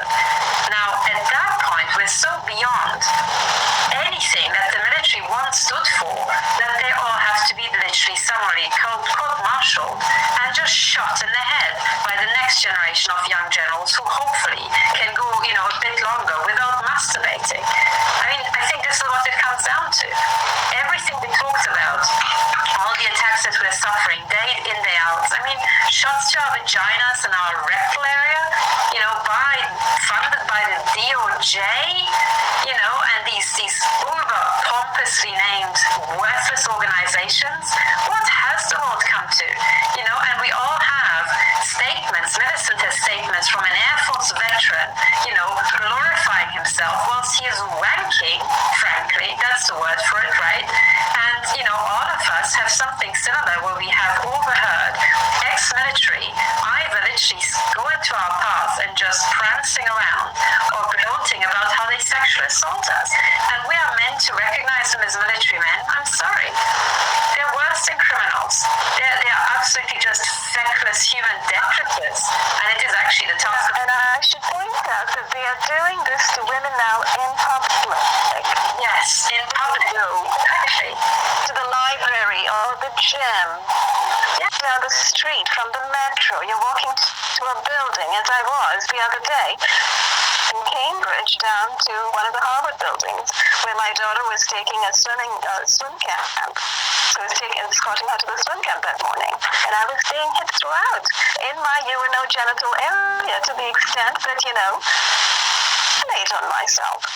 Why would this happen? How can this possibly happen in a civil society? I'm not in any way incontinent, and yet this is happening to me, or this is being forced to happen to me in broad daylight, in public. How? Through the simple use of a directed energy weapon, a portable directed energy weapon, kept at an angle and just directed upward at me as I walk. And, you know, I'm followed by guys in backpacks. There are guys, construction workers, sitting with their supposed lunch pails or their tool pails right in front of them. In libraries, I've seen guys wearing military camouflage wear and their little backpacks just sort of strewn down there beside them. And while you walk past, you get a hit. You get a hit in the vaginal area, or you get a hit in your urinary area. How is this possible? Well, it's possible because these are anti-personnel effects that are possible now with these directed energy weapons. These are the so-called non-lethal weapons. These are the electronic weapons that our military has famously developed and is now put in the hands of random thugs, criminals, goons, and mobsters all along the roadway. Them to hit people whom they have happily put on their watch list. Yeah. People who are activists, people who speak out, and people who are women. Yeah. And I mean, It's a way of getting at women. what happened to the mobsters? They used to, you know, rob banks in the old days, and these days they sit on the sidewalk and shoot women in the vagina. They shoot women in the vagina and in the groin and in the urinary bladder. That's what they're doing. That's the current state of today's mafia. So this is happening in Boston on the Harvard campus, okay? This was my latest episode. Prior to this, I remember last summer when I took my daughter down to the Museum of Science in Boston, I was hit throughout inside the Museum of Science. So, and just recently, as you know, I was sitting in the Kumon lobby in Milton, Massachusetts, and recording the most insane levels of radiation being directed directly at my body. So these are extreme assaults, but how are they getting away with these extreme assaults? Because these are radiation weapons. These are weapons that whose emanations are not visible to the naked eye. They can only be recorded on meters. And as one is walking from the metro to a building, one is not carrying a meter, and one is not carrying shielding, and one is not carrying a weapon in response. But perhaps that's what we need to do. Is that what we should do? Arm women now with some kind of countermeasure? Well, I think the way they managed to arm the entire thug population and teenage population, and with they, I mean the intelligence agencies, is I think use the fact that you don't need a license for these weapons. Maybe we should do the same thing. We should literally get these weapons and just literally toast the prostate and the testicles of every man, within just, 50 meters of us. Yes, and not only that, toast the testicles of the guys who are running these intelligence agencies and running these military departments. Those names that we know of. These guys are running these programs. I know Millicent's already upset, it wasn't serious. I'm not going to get to we are not violent women. We make peace, not war. I don't think that they would ever be I want to add that I was while sitting in a courtroom.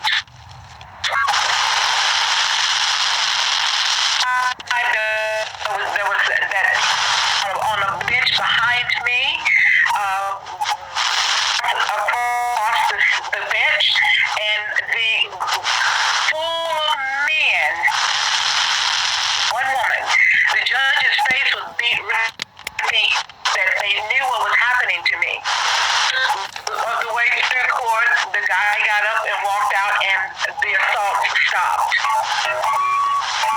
A second time, this was in 2012. The next year, 2013, I was again and was sexually assaulted. And when I stood, I could hardly walk. I was so swollen. I asked permission to leave to go to the clinic, and I did. My blood pressure was elevated. Later that afternoon, I had a SIRA biofeedback scan done, and it showed that my entire reproductive area was inflamed. The next day, I had a rape examination by a medical doctor, and she did document that I'd been sexually assaulted.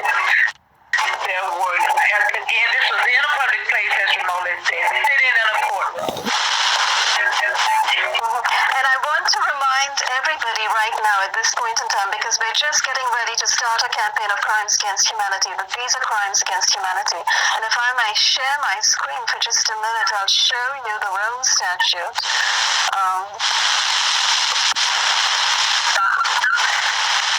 Okay, so I'm now on the website of the United Nations Office on Genocide Prevention and the Responsibility to Protect, which spells out what crimes against humanity are. And it talks about the 1998 Rome Statute, which established the International Criminal Court. It reflects the latest consensus among the international community on this matter. Look at Article 7. For the purpose of this statute, crimes against humanity mean any one of the following acts when committed as part of a widespread or systematic attack directed against any civilian population and with knowledge of the attack. So let's remember that these guys are perfectly knowledgeable. They perfectly know what they're doing. Murder, extermination, enslavement. I'd especially like to point out enslavement, imprisonment, or other severe deprivation of physical liberty in violation of fundamental rules of international law, torture, rape, sexual slavery, and forced prostitution, forced pregnancy, enforced sterilization, or any other form of sexual violence of comparable gravity, persecution against any identifiable group or collectivity on political, racial grounds, etc., enforced disappearance of persons, and other inhumane acts of a similar character intentionally causing great suffering or serious injury to body or to mental and physical health. And they point out that these crimes have a physical element, which is part of what I just read out. And then the contextual element, when committed as part of a widespread or systematic attack against the civilian population. Finally, a mental element with knowledge of the attack. And therefore, what's heading the way for all of these guys is this notice that's coming down the pipe, which we are going to publish and give to everybody. It's notice of crimes against humanity using energy and neurobioweapons. We all know that privacy has been shot to pieces. We are living in a global surveillance state, the freak show of the global surveillance state. But in the process, what they are doing is they are trespassing both into our homes, into our rooms, and into our bodies. And I call that criminal trespass, in addition to being, a theft of intellectual property. So all I've done over here is to spell out what these crimes are and relate them, these crimes using radiation weapons and neuroweapons, and relate them to those specific elements of Article 7 of the Rome Statute. Enslavement, which is electronic enslavement. Imprisonment is electronic imprisonment, electronic torture, electronic rape, sex trafficking, sexual slavery, electronic persecution, sabotage, character assassination, bio-neurohacking, biorobotizing, psych, mental and internal torture, psych and social trauma, trauma-based mind control. And, I'm sorry, but I'd like to give this notice to every single person in every military, every government, every intelligence agency all over the world. Because they have no right to do what they're doing to us. These are crimes against humanity. And they should be prosecuted. They should be exposed and they should be prosecuted. I completely agree, actually, and we've got much more than that, because all of these are premeditated attacks. They go over and over, and actually in severity, they transcend anything we've ever seen in history. Also in duration, if you remember, the Nazi death camps were, I think, operational. I never know when they started, maybe 39 to 45. That's 6 years. So anybody in a Nazi death camp would have suffered 6 years. We've got victims who have suffered 30 years, some 40 years. It transcends anything that the Nazis have done.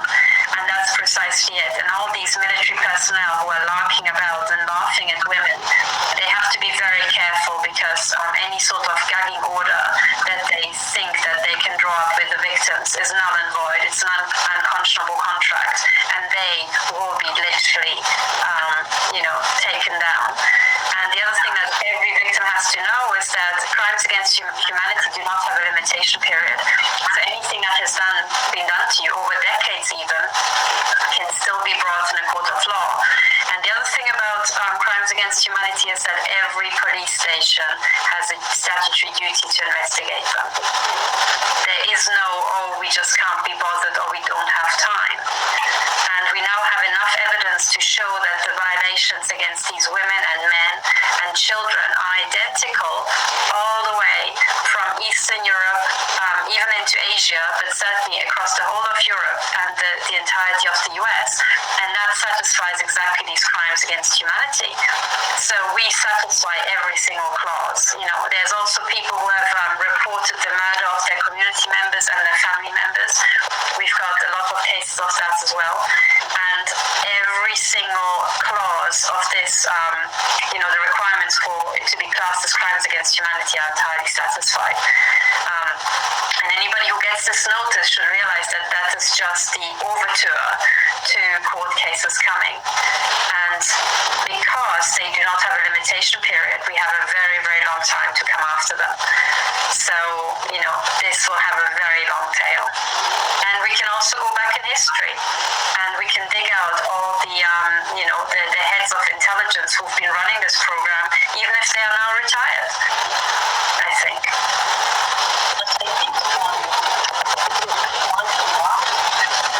I can't hear Sherry at all. I think your microphone is muted.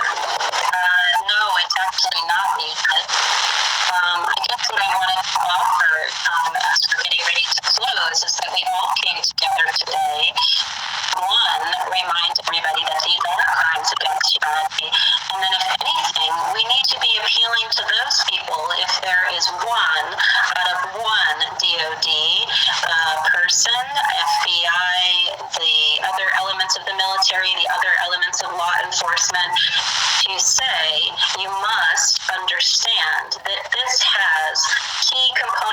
words, which are all trial by law, with intent, with calculation, with focus and strategy, for which you are choosing to human traffic and target an individual to offer cause and effect observation, for which we all have not consented to any of these objectives forced onto our body. So that is the element of human trafficking, that is the element of crimes against humanity. And this is why we are here together, to appeal and to put out that we're not going to go quietly. We are going to offer our voices. We are going to offer the truth.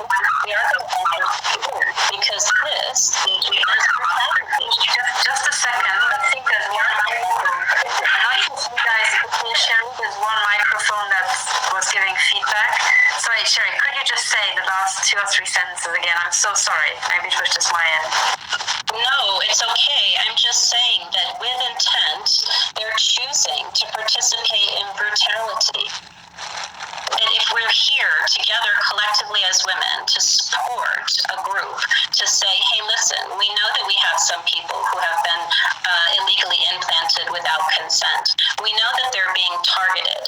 So that in a court of law, you have to know with intention, with choice, with participation, please, any element of any other law enforcement, development of military, medical, bio-research, stop developing the mob. Stop developing the mob. We are not going to sit back and, we're not going to comply. We're not going to be quiet. We're going to offer our research. We're going to offer what we know. We're going to offer, nobody's body should be reading over 100 in any radio frequency or radiation, period. So what we're trying to offer is, please stop developing the mob. These are crimes against humanity. Where are our presence of being and being humans who support one another compassionately? Millicent, would you like to make a closing statement?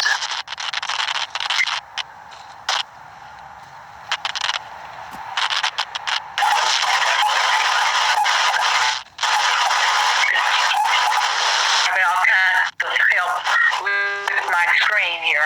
Oh, yes, yeah, they're messing with the screen again. The audio is flickering as well.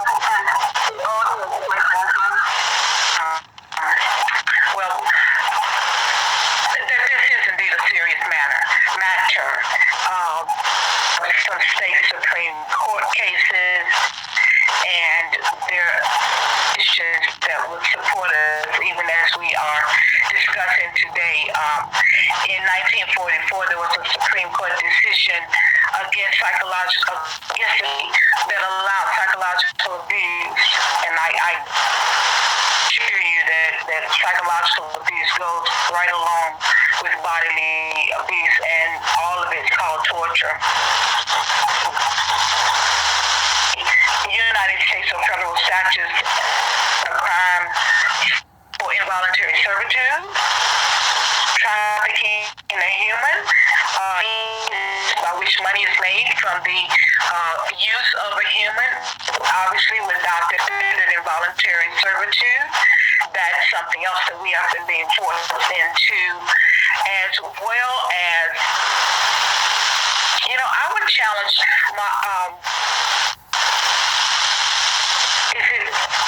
oh my goodness, the one against abortion, because I've used that one before as well. That Supreme Roe versus Wade? to have Roe versus Wade allows the woman to have control of her own body from us. So how can they have these on the books and say we don't have any rights? It seems to be quite out of sorts. It actually justify the use of us without our consent for involuntary servitude, of taking away our control of say what happens to our own bodies, and all of that leads to racketeering.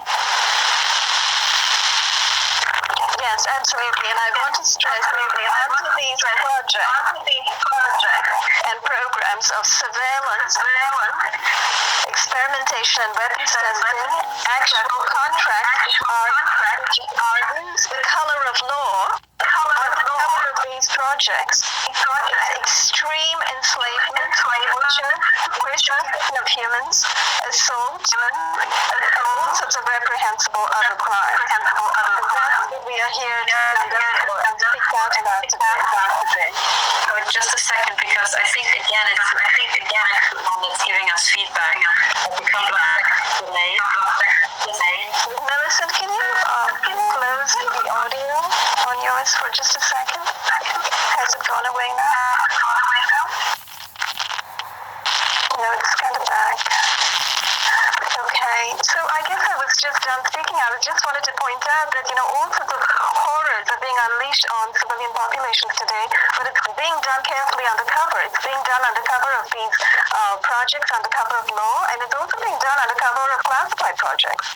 These things are being hidden. They're being classified. They're being covered up as sources and methods of gathering intelligence by the CIA, and they're also being covered up as classified and secret projects which have the protection of the government and all of those national security laws, which is absolutely atrocious, because basically what they are really doing is they're torturing women, they're raping women with radiation weapons, they're assaulting women with radiation weapons, they're and with neuro weapons, and also men. I should not leave men out, although this has been a discussion of women, and we've talked about things that are being done to our bodies. They're also being done to the bodies of men, and all of it is nothing but enslavement, secretive torture, and trafficking, nothing but sex trafficking. So this is a heads up to the entire world that the surveillance state, which is getting so much press, needs to be torn down completely, because it's just a bunch of criminals that are running trafficking operations on women, children, and men. Anyone else with anything final to say as we close out? Oh, I'm burning to say something, which is they pretend, they believe that it's all classified and it's all covert, but now it's all in the open, and it's so out in the open that I personally have been trafficked. I can prove I've been raped and humiliated after requesting a cease and desist from all the heads, from MI5, from Andrew Parker, from Dr. Bruno Kahl of the BND in Germany, and of Markus Seiler of the NDB. I even spoke to one of his senior Secret Service officers in Switzerland, in the military HQ in Bern, and that senior officer spent the entire 1.5-hour conversation we had literally pretending I was a 5-year-old and I didn't know. And he even said to me, I get all the time people who come here and say that they are assaulted with microwave weapons and that they are chipped.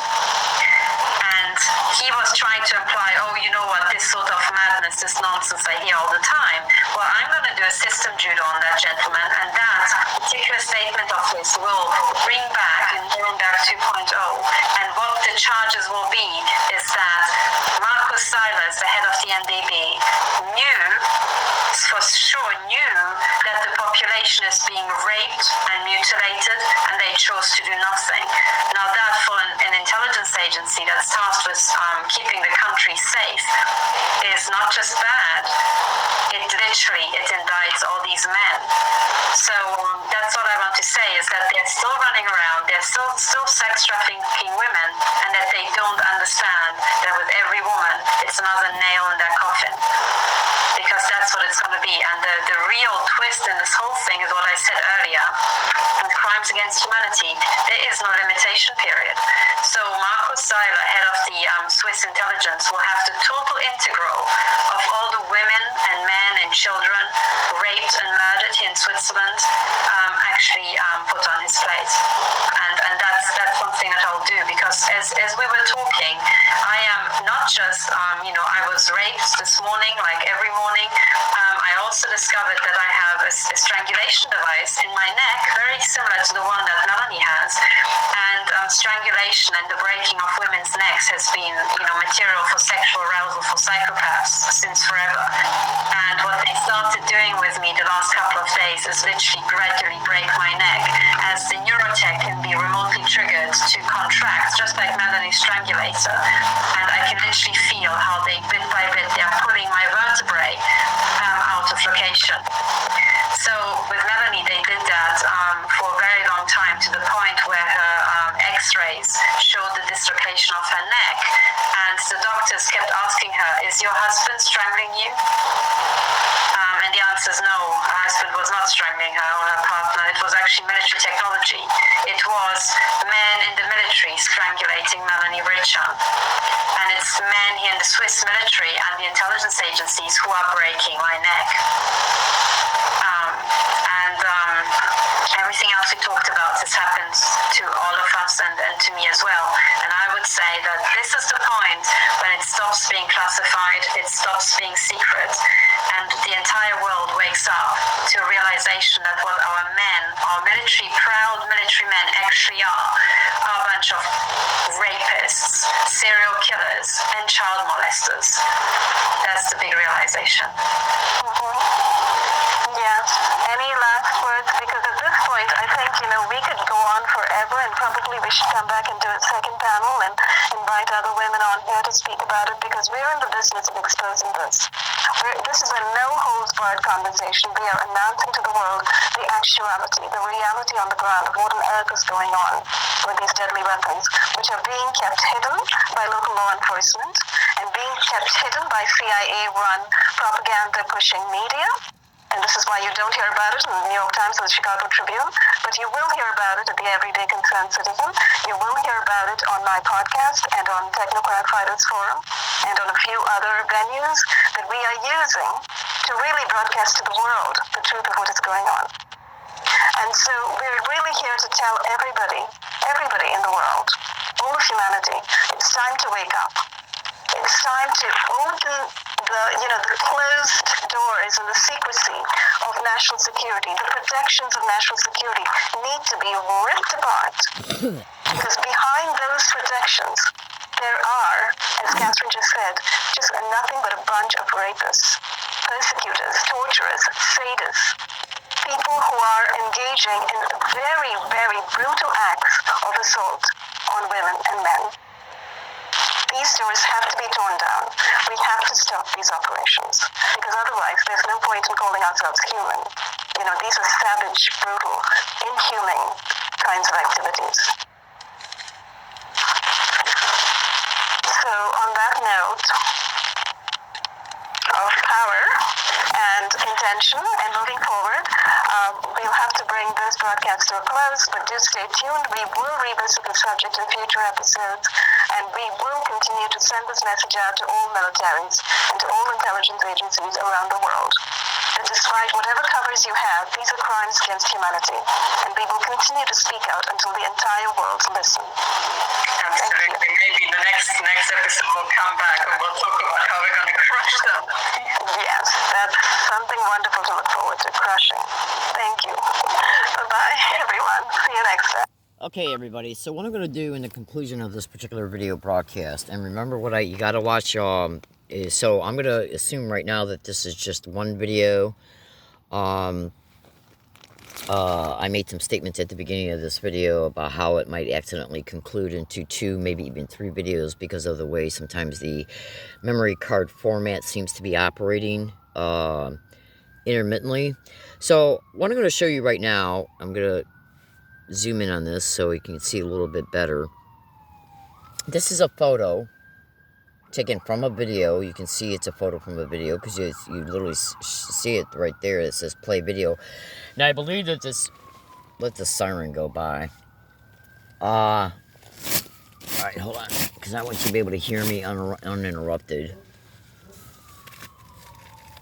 Oh man, I'm being targeted heavily right now to my lower back. They went from massively targeting they just saturated my right kidney and my right liver and my right lower torso yesterday all day with extreme levels of radiation, radiotelemetry, directed energy weapons, to the point to where I could barely move. Okay. Alright, now this right here is a photo from a video made on July 9th, 2022 at a wooded area off of Gilman Road in La Jolla, California, San Diego. And what I did was I shaved the back of my head so I could put some protection on the back of my head in better ways once it got shaved. So after I got done shaving the back of the head, the back of the ears, the back of the head, I decided to make a video because I was being heavily targeted to the back of the head, which I am every day, which I was while this video was being made, as you were hearing the audio playing. And so after I shaved the back of my head, I made a video. And again, you can see this is a photo from a video because it literally says play video. Now, I believe that this particular video is uploaded into the YouTube account you'll be seeing this video through. So watch for all videos uploaded between July 9th and July 13th. And you should see the video. Now, this right here, if you look closely, let me zoom in a little bit better. You're seeing at least one of many, by the way, strongly suspected non-consensual surgery scars. And it looked like right here was either the point of entry. Let me blow it up a little bit. It looks right here like this was either the point of entry and or where they closed the surgery scar up. Meaning this, when they did the surgery, they sewed it up possibly right here, or this was the point of entry. And this, it's not a hair. And it appears to also possibly be going up behind the back ear, because this is the earlobe right here, by the way. And this thing right here that you see, this is a gap. It's actually a cut, because the back behind the ear was being targeted so bad between direct energy weapons attacks, infrasound, and ultrasound, that it created a direct energy weapon burn blister that popped open. And that's what you see right there.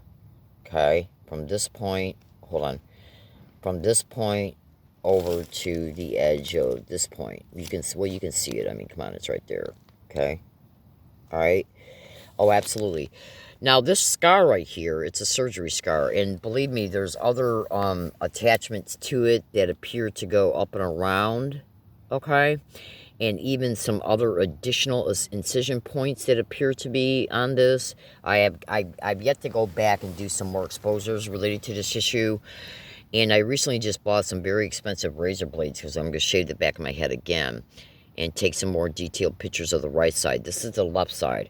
This scar is less than 1/64th of an inch directly below the left occipital lobe. The occipital lobe is dedicated to the visual processing area of the brain. Okay? Now, so how did it get there? How did it get there?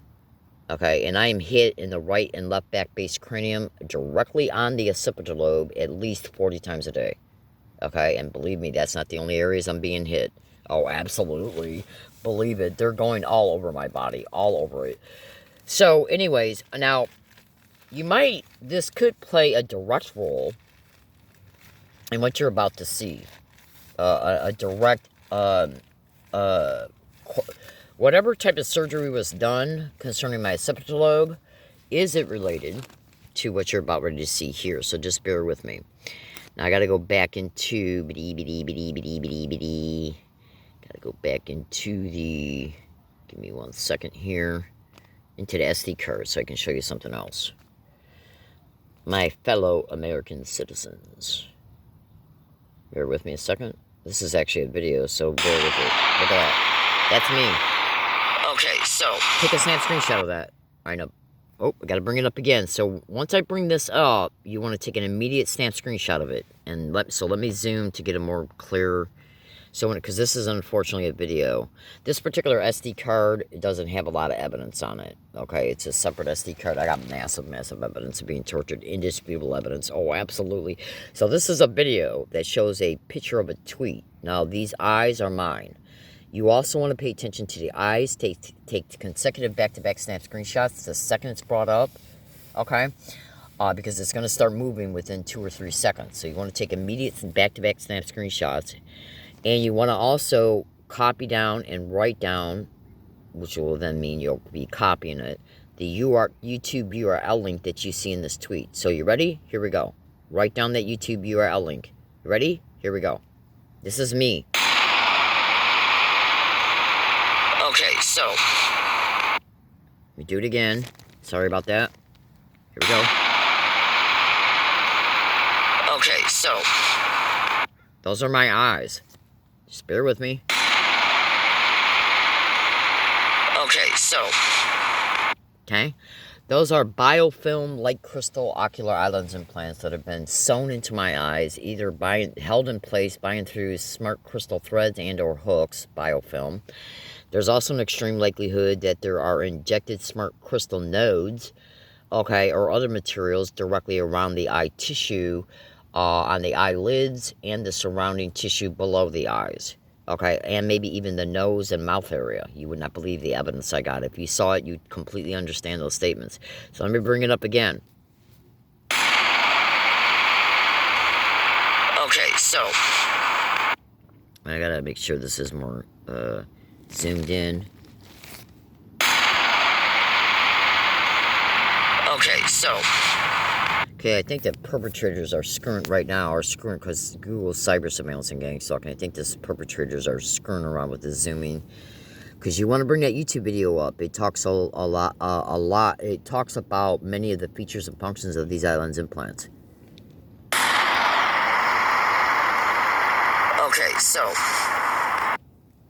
Okay, now the boil bumps that you see in the eyes.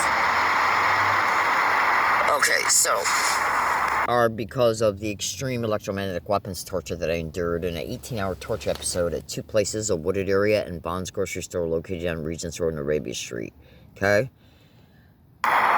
so this is video 3 of the this video series title is going to be for all 3 videos is San Diego gang stalking new HA strategy. HA stands for hiking area. This is video 3. All 3 videos will have the same title. 2 and 3 will have a number 2 at the end of it. 3 will have a number 3 at the end of it. If the videos are not titled right away, you'll know that you're in one of these videos. Now, I wanted to showcase this to you because any individual who's got these types of non-consensual biofilm light crystal ocular eye lens implants in their eyes, literally in their eyes, there's an extreme likelihood that the initial picture I showed you of the surgery scar that's behind, that's less than 1/64th of an inch below the occipital lobe on the left side is probably because there's another implant there. The occipital lobe is dedicated to visual processing. So what you see through the eye lens implants goes through the retina to the optical nerve to the visual processing areas of the brain and then to the visual cortex. Now, if you got a brain implant in you that's interfacing with remote neural monitoring, they can see what you see in your visual cortex, and they can also send images to your visual cortex. But you should also know it's widely reported they can send visual images to the eye lens implants themselves, forcing you to see in your visual cortex what they send. And the additional implant in the occipital lobe can be assisting them in making sure that the visual imagery sent from the eye lens implants is processed in the visual imagery sections of the brain, which is the occipital lobe, and then to the visual cortex.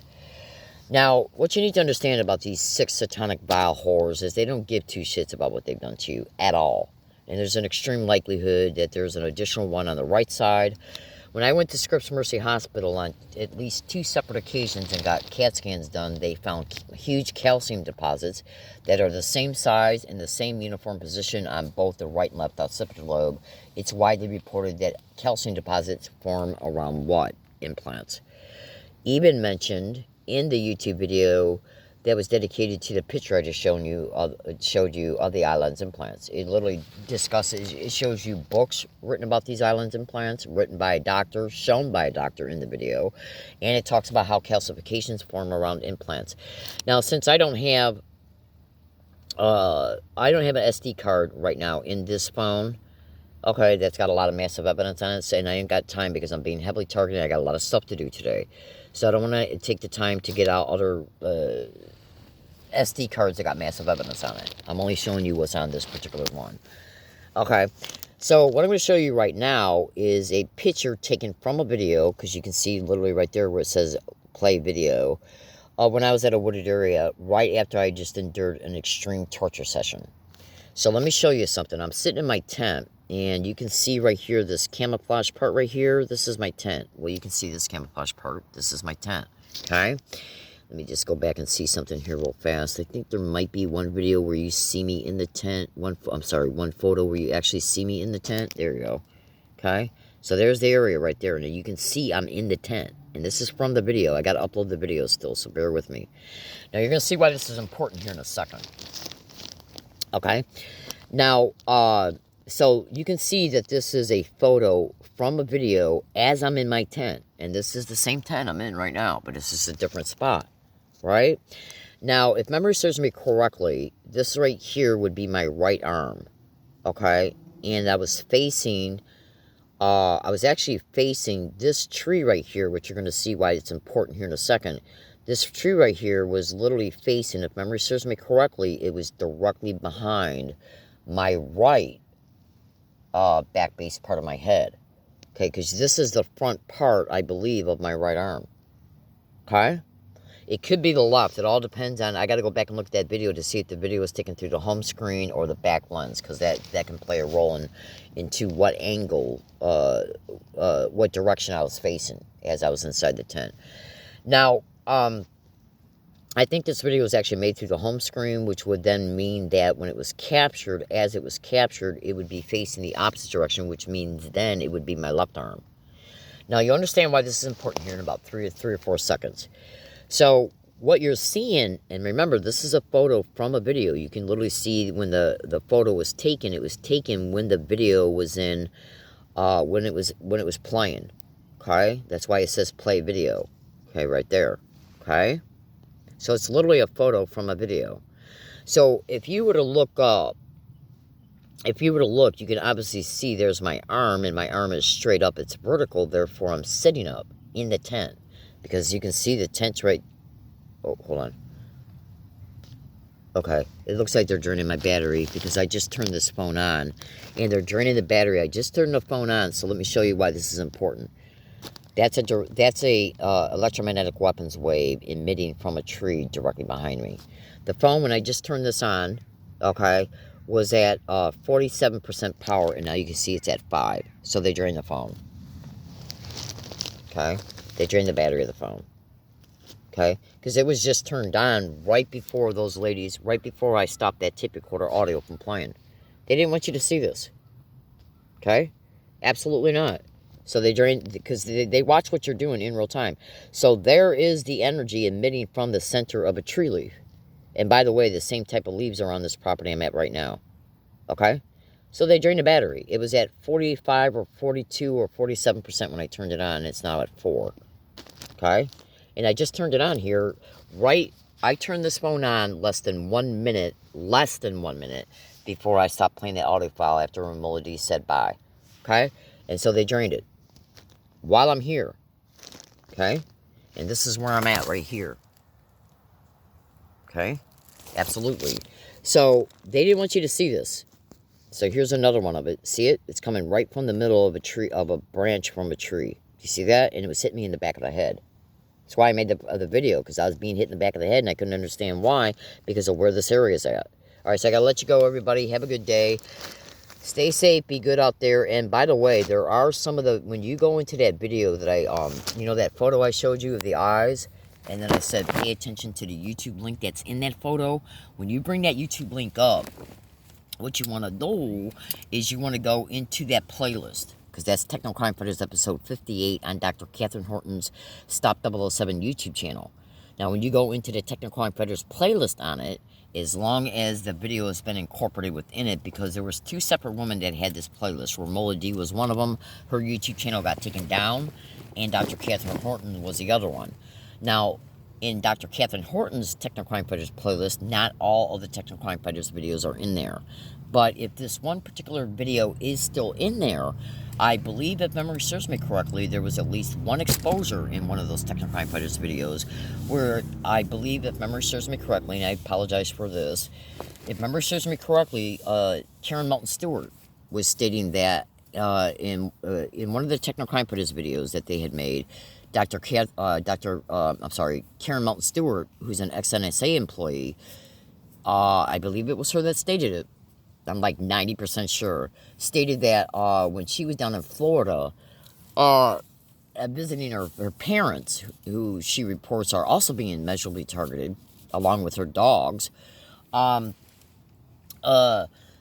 being hit from what she believes are surrounding neighbors. And then it was an older interview. And she stated that she believed that it was very possible that some of the neighbors might have even went as far as putting this some of the type of weaponry that's used, electromagnetic weapons, in trees nearby. Okay? And if memory serves me correctly, and I might even have the audio of this on one of my older audio, tape recorder audio SD cards, shows her state that one day, for whatever reason prompted her to do it, I'm sure it was probably because of a prior attack, she said she walked over towards a tree and was looking up in it, and within a day or two, she noticed that landscape workers were suddenly doing work on the tree, and that the tree massively changed. And then she might have even went as far as stating that she didn't feel any more attacks emitting from that direction, the elevated area of the top towards the top of the tree. Now you got to remember, when you're targeted at the levels that I am and Romola and Dr. Catherine Horton and Karen Moulton Stewart are being targeted, you're being monitored in real time, 24/7. Absolutely. How did they just drain that phone? And if memory serves me correctly, I took a snap screenshot. And in fact, I did. I took 2 of them. I took 2 snap screenshots of where this phone's battery was at when I turned it on, easily less than a minute before you heard Romola D on that audio state goodbye. And when I turned, because I wanted to turn it on because they've done this on massive amounts of occasions in the past on both phones. Okay, on multiple phones actually. Okay, so when I turned the phone on, as Romola D was getting ready to say goodbye, I took 2 snap screenshots. And those two snap screenshots show where the battery was at. Okay, and then right when I was segueing into an indisputable aspect of evidence, it got drained down to 5%. Okay, so research cell phone battery draining and gang stalking.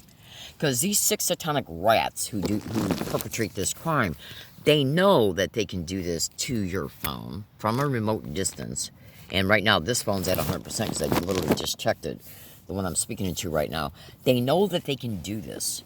Okay, because when it gets drained down to 5% like it did, what will happen is that the phone or the perpetrators, but I initially think it's the phone doing it, it will turn the brightness of the light down on the phone in order so that the phone doesn't, because when you turn your display brightness up, it eats more of your batteries up. So when the phone gets brought down to 10%, 5%, it will, I think it's set to automatically turn the brightness down. Now, if that brightness, and they know that too, the perpetrators know that. So, because think about it, why did they take it down to 5%, but didn't drain it down to 0? Okay? Why did they do that? Which by the way, because I just unplugged the phone I'm speaking into right now, and as a result, I'm plugging in the phone charger to this one, the one that they just drained down to 5%. Let's see if they took it all the way down to 0. I bet you $10 they did. Oh, absolutely. Because this is another way they get me to go through my phone chargers. Well, to my vast mass surprise, they didn't on this particular occasion.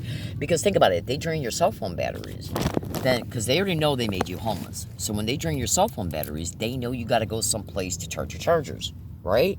So therefore, when you're at a place charging your chargers for, let's say, 1.5 or 2 or more hours, they know they got you stationary. As a result of you being stationary, they can then hit you with these weapons for as long as they want, continually, including at Phil's Coffee Shop, the U City Laundromat, the library, and any other place I go to. When I'm sitting, I can be sitting at a place for less than 30 seconds and I can be hit, because I am. And by the way, that's massively reported in the Techno Crime Fighters video series videos and tens of thousands of posts all over the internet. So, in closing, because I gotta go, I got stuff to do. Check this out. If that display hadn't been turned down, I would have been able to show you more of the background area where the tree was at. Therefore, it would have isolated in this particular video where that attack took place at. Because I haven't uploaded the video yet. Okay? So, absolutely. And let me tell you another thing in closing. I got probably at least 40 or more audio files made on separate dates that openly show me before that evidence was captured. Before that evidence was captured around September 23rd, 22nd, 23rd, or 24th, 2022, at a wooded area off of Gilman Road. That wooded area has been massively utilized by me as a direct result of this crime, intentionally making me homeless. Okay, absolutely. I just gave up on renting apartments, and I'm not going to go into a long, detailed explanation concerning that. If I did, you totally understand. The point being, though, is that when I was at that wooded area, it was when it was caught. Now, it was caught, let's just say, on September 23rd, 2022. At an area I just got done enduring an extreme torture episode at on between the night of September 17th and throughout the night of September. It started on September 18th at around 8:30 p.m. and it lasted all through the night. I woke up the next morning massively. Oh my God, you would not believe what happened that night. And I woke up with a massive swollen left eye. Okay, so I believe it was the left eye. I got photos of that, videos of it too, in this account, by the way. So check this out. So now I got at least 40 separate audio files made on at least 40 separate dates at least 20 to 30 or more separate wooded areas.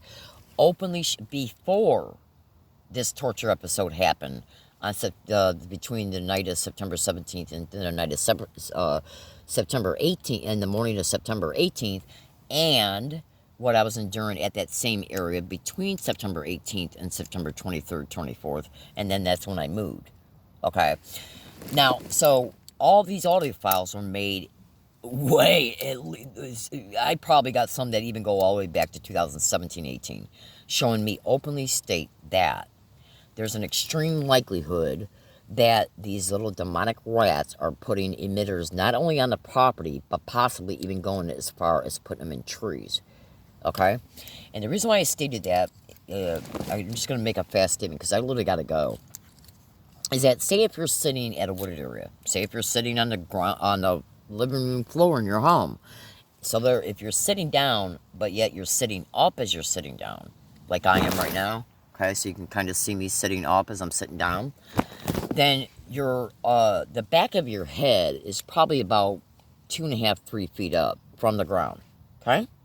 So if you're sitting down in a ravine off a hill, okay, where if you were to look up, the sidewalk that's on the road is 30, 40 feet above you, and you're down in a, let's just call it a ravine, okay? If it's not really a ravine, it's a wooded area that's got like hills and valleys and stuff, but let's just call it a ravine. So say if you're sitting down in a ravine in your tent, okay, and then when you look up, the sidewalk is at least 20, 35 feet above you, even though it's from a distance, but it's still above you geographically, and you're sitting down inside a tent, okay, with these types of geographical attributes, and you're sitting in a tent and the back of your head is about, let's just say, 3 feet from the ground while you're sitting up, how are they hitting you directly in the back of your head while your head is sitting in a upright position?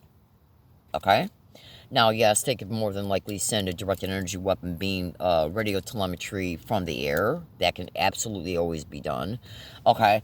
But I noticed that a lot of times when I was being hit in the right and left back cranium and temples and other areas from the neck up and other areas on the body as well, I noticed that when I would turn my head even less than half an inch, the attack and the pain would immediately stop, which then suggested that you walked out of range of what they were hitting you with. So if you turn your head while your head is still sitting straight up and you turn it to the left less than half an inch, that strongly suggests that you are walking out of range of a beam that is directly being perpetrated on you, which also strongly suggests horizontal targeting while you're down in a ravine. Okay? Because think about it. If your head is still evenly, if it's in a stationary position and you just pivot it, turn it less than half an inch and the pain immediately stops, okay, then that suggests, yeah, you can be hit from a vertical angular position if you're being hit from a house that's on the hill above you, if you're being hit from a plane or even a satellite related to these types of modes of operations. But when I noticed that I would turn my head, okay, and pivot it while it was still straight up, my mind's eye and my intuition, because of how many times I've endured this, was also saying that there's an extreme likelihood that something horizontal that's directly parallel to me was contributing to this. Okay, and then I said, based on some of the educated knowledge that I had acquired from the internet, where victims are saying they're finding emitters being hid in the drywalls of their homes, in the attic of their home, ATTIC, when they're finding them in their floorboards of their living room floor and kitchen floor and bathroom.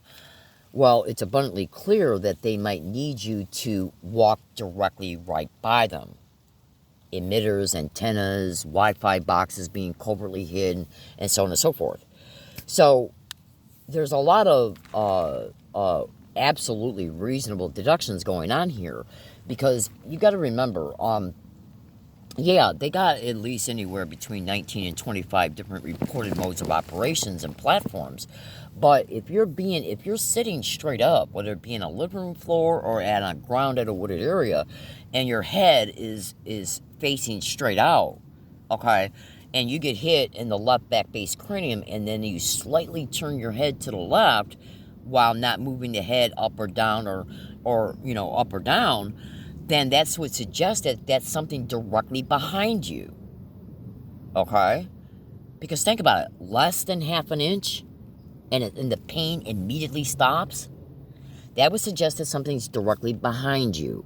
Now, you take that information and you cross-reference it to the massive amount of educated knowledge you have of other victims' testimonies, as well as scientists and professors who are stating that they will absolutely come into your home and around your home and place this shit at levels of the area of the... Like, if they know where your living room couch is at, and therefore, if they have an idea of how often you spend time on your living room couch, then they're going to look at, if you got an implant in your torso, well, where's your torso at once you sit down on that couch? And if they would prefer to have that radiotelemetry interface with the back part of your lower torso, then they might put an emitter from the ground up, so that when they place it, it will be directly behind the torso. Same concept. Okay? Because you got to remember, we're dealing with mass murdering animals who will go to any and all lengths. They're not going to put something in your body and say goodbye. They're putting something in your body so they can interface with it. So if they only have a certain amount of modes of operation that they got to work within, okay, on any given day, then they're going to take information extraction from you by the monitoring of you and your life and how you function routinely within your home, and how you might function at a wooded area, and where you might go. I mean, because consider this, and then I literally got to go. If I go to Phil's coffee shop, and there's 5 tables there, okay, where people sit at, and every single fucking time I go there, okay, every single time I go there, I'd say at least 98% of the time, of the time when I go there, by the time I arrive and I go inside, there's 2 big tables there, if memory serves me correctly. Oh no, there's 1 big gigantic table there, and then there's 2 other tables there that are a lot smaller. Okay? Now, these 2 other tables afford 4 people to sit there if they really wanted to, but usually just 2. You'll see there's a bench seat there, and then there's a chair on the opposite side.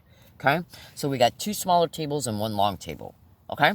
Now, if they got something, this is just a metaphorical example. If they got something in the wall, okay? If they got somebody that can come into the Melt restaurant right next door, if they got something hidden within the counter right by where the employees work at, where it has been positioned so that it can remain, their technology can remain covert, and so that when you then come in and sit down, and there's maybe 1 chair available, and then you come in and you put your stuff down on that chair, and you're, kind of like relaxing for just a brief second because you just took your backpack off, and then one of those persons that's sitting at the smaller table is acting like they're just there fooling around on their phone, when the vast majority of all the other people are working on their computers.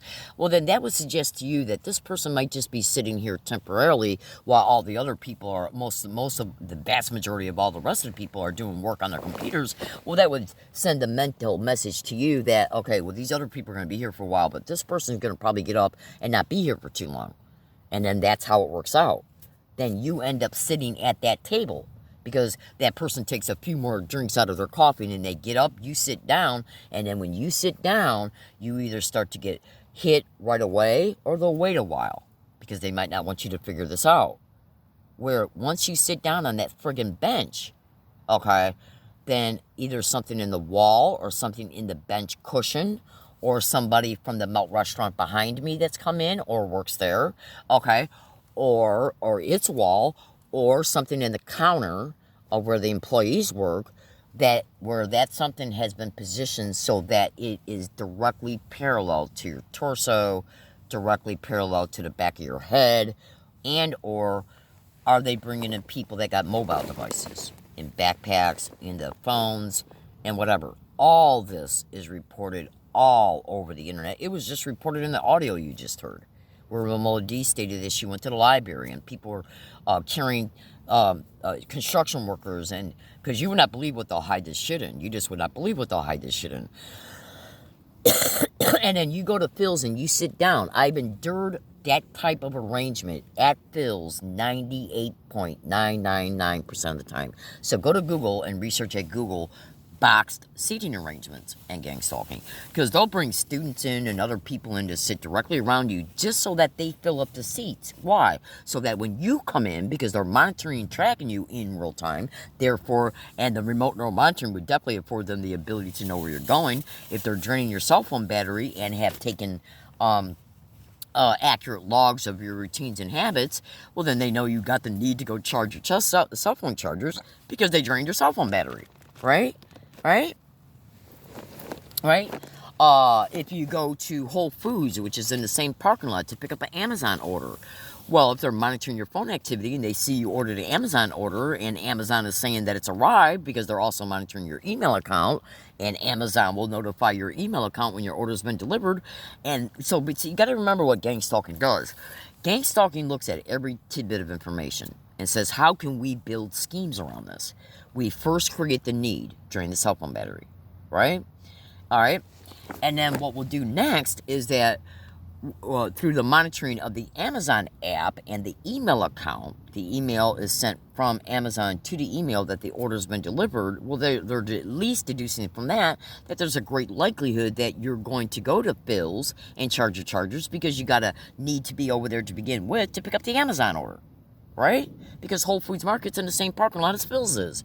So they know you're going to try and kill two birds with one stone, especially if they're making your house so bad you don't feel like doing any running around. Like yesterday, I was at a wooded area spot less than 70 feet away from where I'm at now.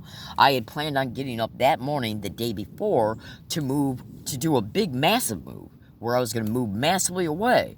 Well, as soon as I got to the wooded area the night before yesterday, I started being massively attacked, okay, to the lower left abdomen and the middle back area, which, by the way, is still hurting me to this date, just from that attack, right? So I started immediately being hit in the left abdomen area and the mid-spine back, lower back area.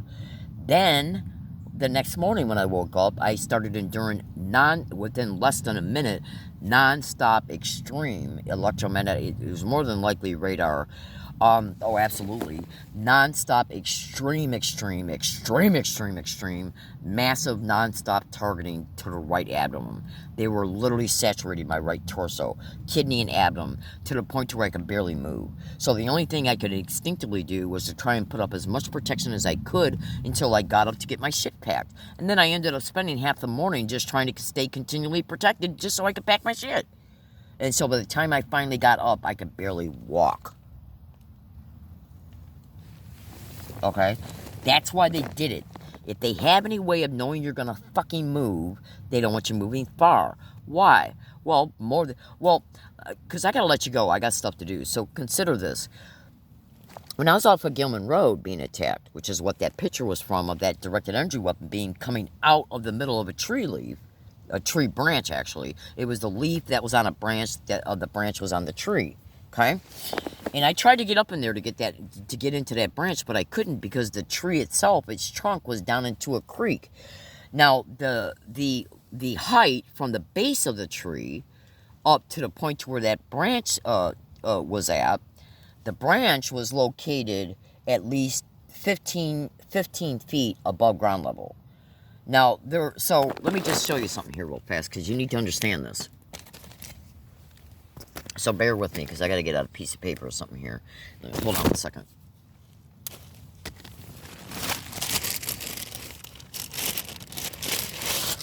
So I'm going to draw something while I'm talking to you, and then I'm going to show it to you, and then I literally got to let you go.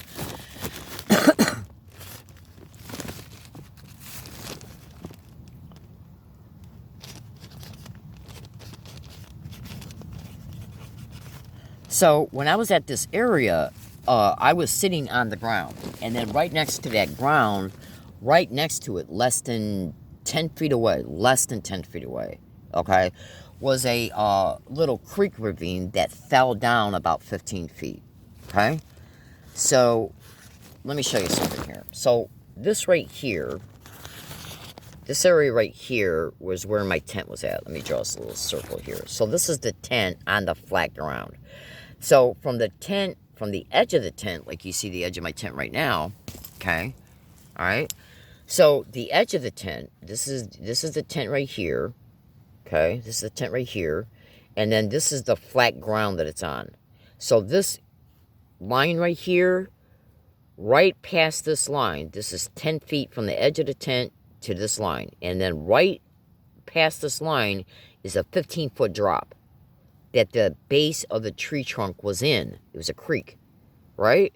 So then as the tree is extending up from this 15-foot drop, the branch where it was at was 15 feet above. It was between 8 to 15 feet above this ground level. So I couldn't get up to it, because the edge, okay, of the ground of where the tent was at, okay, there was a space. The tree was located in the creek bed itself. There was like a 8 to 15 foot gap from the ground of the ravine to the base of the tree trunk. And then the tree trunk came up, okay, and where the branch, they had the leaf on it, they had the emitter that was in the center of it, it was at least 8 to 15 feet above the ground level. So I couldn't get to it. Okay, I took an 8-foot long stick and tried to knock the and you wouldn't believe these types of foliage. It's extremely, the branch itself is extremely hard, and it's got sawtooth edges on it because it's connected to a pine tree. Okay, palm tree. Keep wanting to call them pine trees, but they're actually palm trees. There's a palm tree. Okay, and so these branches are extremely hard to saw, let alone try and break. So how can you get to even try and break it so you can take it over to you and dig into it to see if you can get the electrical part out? There was no way. It wasn't possible. So what I did was I took an 8-foot long stick and I kept banging it to see if anything electrical would fall out of it. Nothing came out of it except for a few leaves. Okay? Oh, absolutely. So, I still got the video, and the video hasn't been uploaded yet. To be totally honest with you, I'm afraid of putting the SD card back into my phone because these wild, vile whores have erased videos before. Oh, absolutely. They've erased videos. I've seen them edit and alter videos. Oh, absolutely. Periscope videos and much more. So, my fellow American citizens, the only thing I can do is tell you right now that that video is still on an SD card that's out of the phone. And when I did play it, because the purpose of me bringing that video up was because of the type of attack I endured, and when I endured it, I was during multiple attacks all day, I made a statement in my tip record. I said, this shit's got to be coming from, because the area, when I was, what I was doing when I was sitting in my tent and I was being hit in the back of the head, I was being hit from a direction where if you were to look up, the only thing that you would see is trees and then gaps, where you would see wide open spots, and then other trees, and you would see other gaps. And so you could look up in order to see if anybody was standing right there. And there was nobody standing there. So I thought to myself, and then behind that is a cliff, and then the cliff goes up about 1,000 feet. And then there's homes on top of the hill, right? On top of the cliff, okay? So I thought, well, how am I being hit while I'm sitting on ground level, and the back of my head is about, at the very most, 3 feet from the ground? Okay, and then when I turn my head less than half an inch, the pain immediately stops. Okay? How could they hit me so accurately like that from a home? Even from a drone? So I've endured this type of shit so often, and so my intuition my intuition mixed in with my brain evaluating what I've learned from the internet. I was thinking to myself, this shit's got to be, some of these attacks got to be from horizontal, meaning something that's directly parallel to you. Okay, and so I said, fuck it, I'm just going to go ahead and I'm going to take a picture to see, because this was right after I acquired some massive evidence of electromagnetic waves coming into my tent.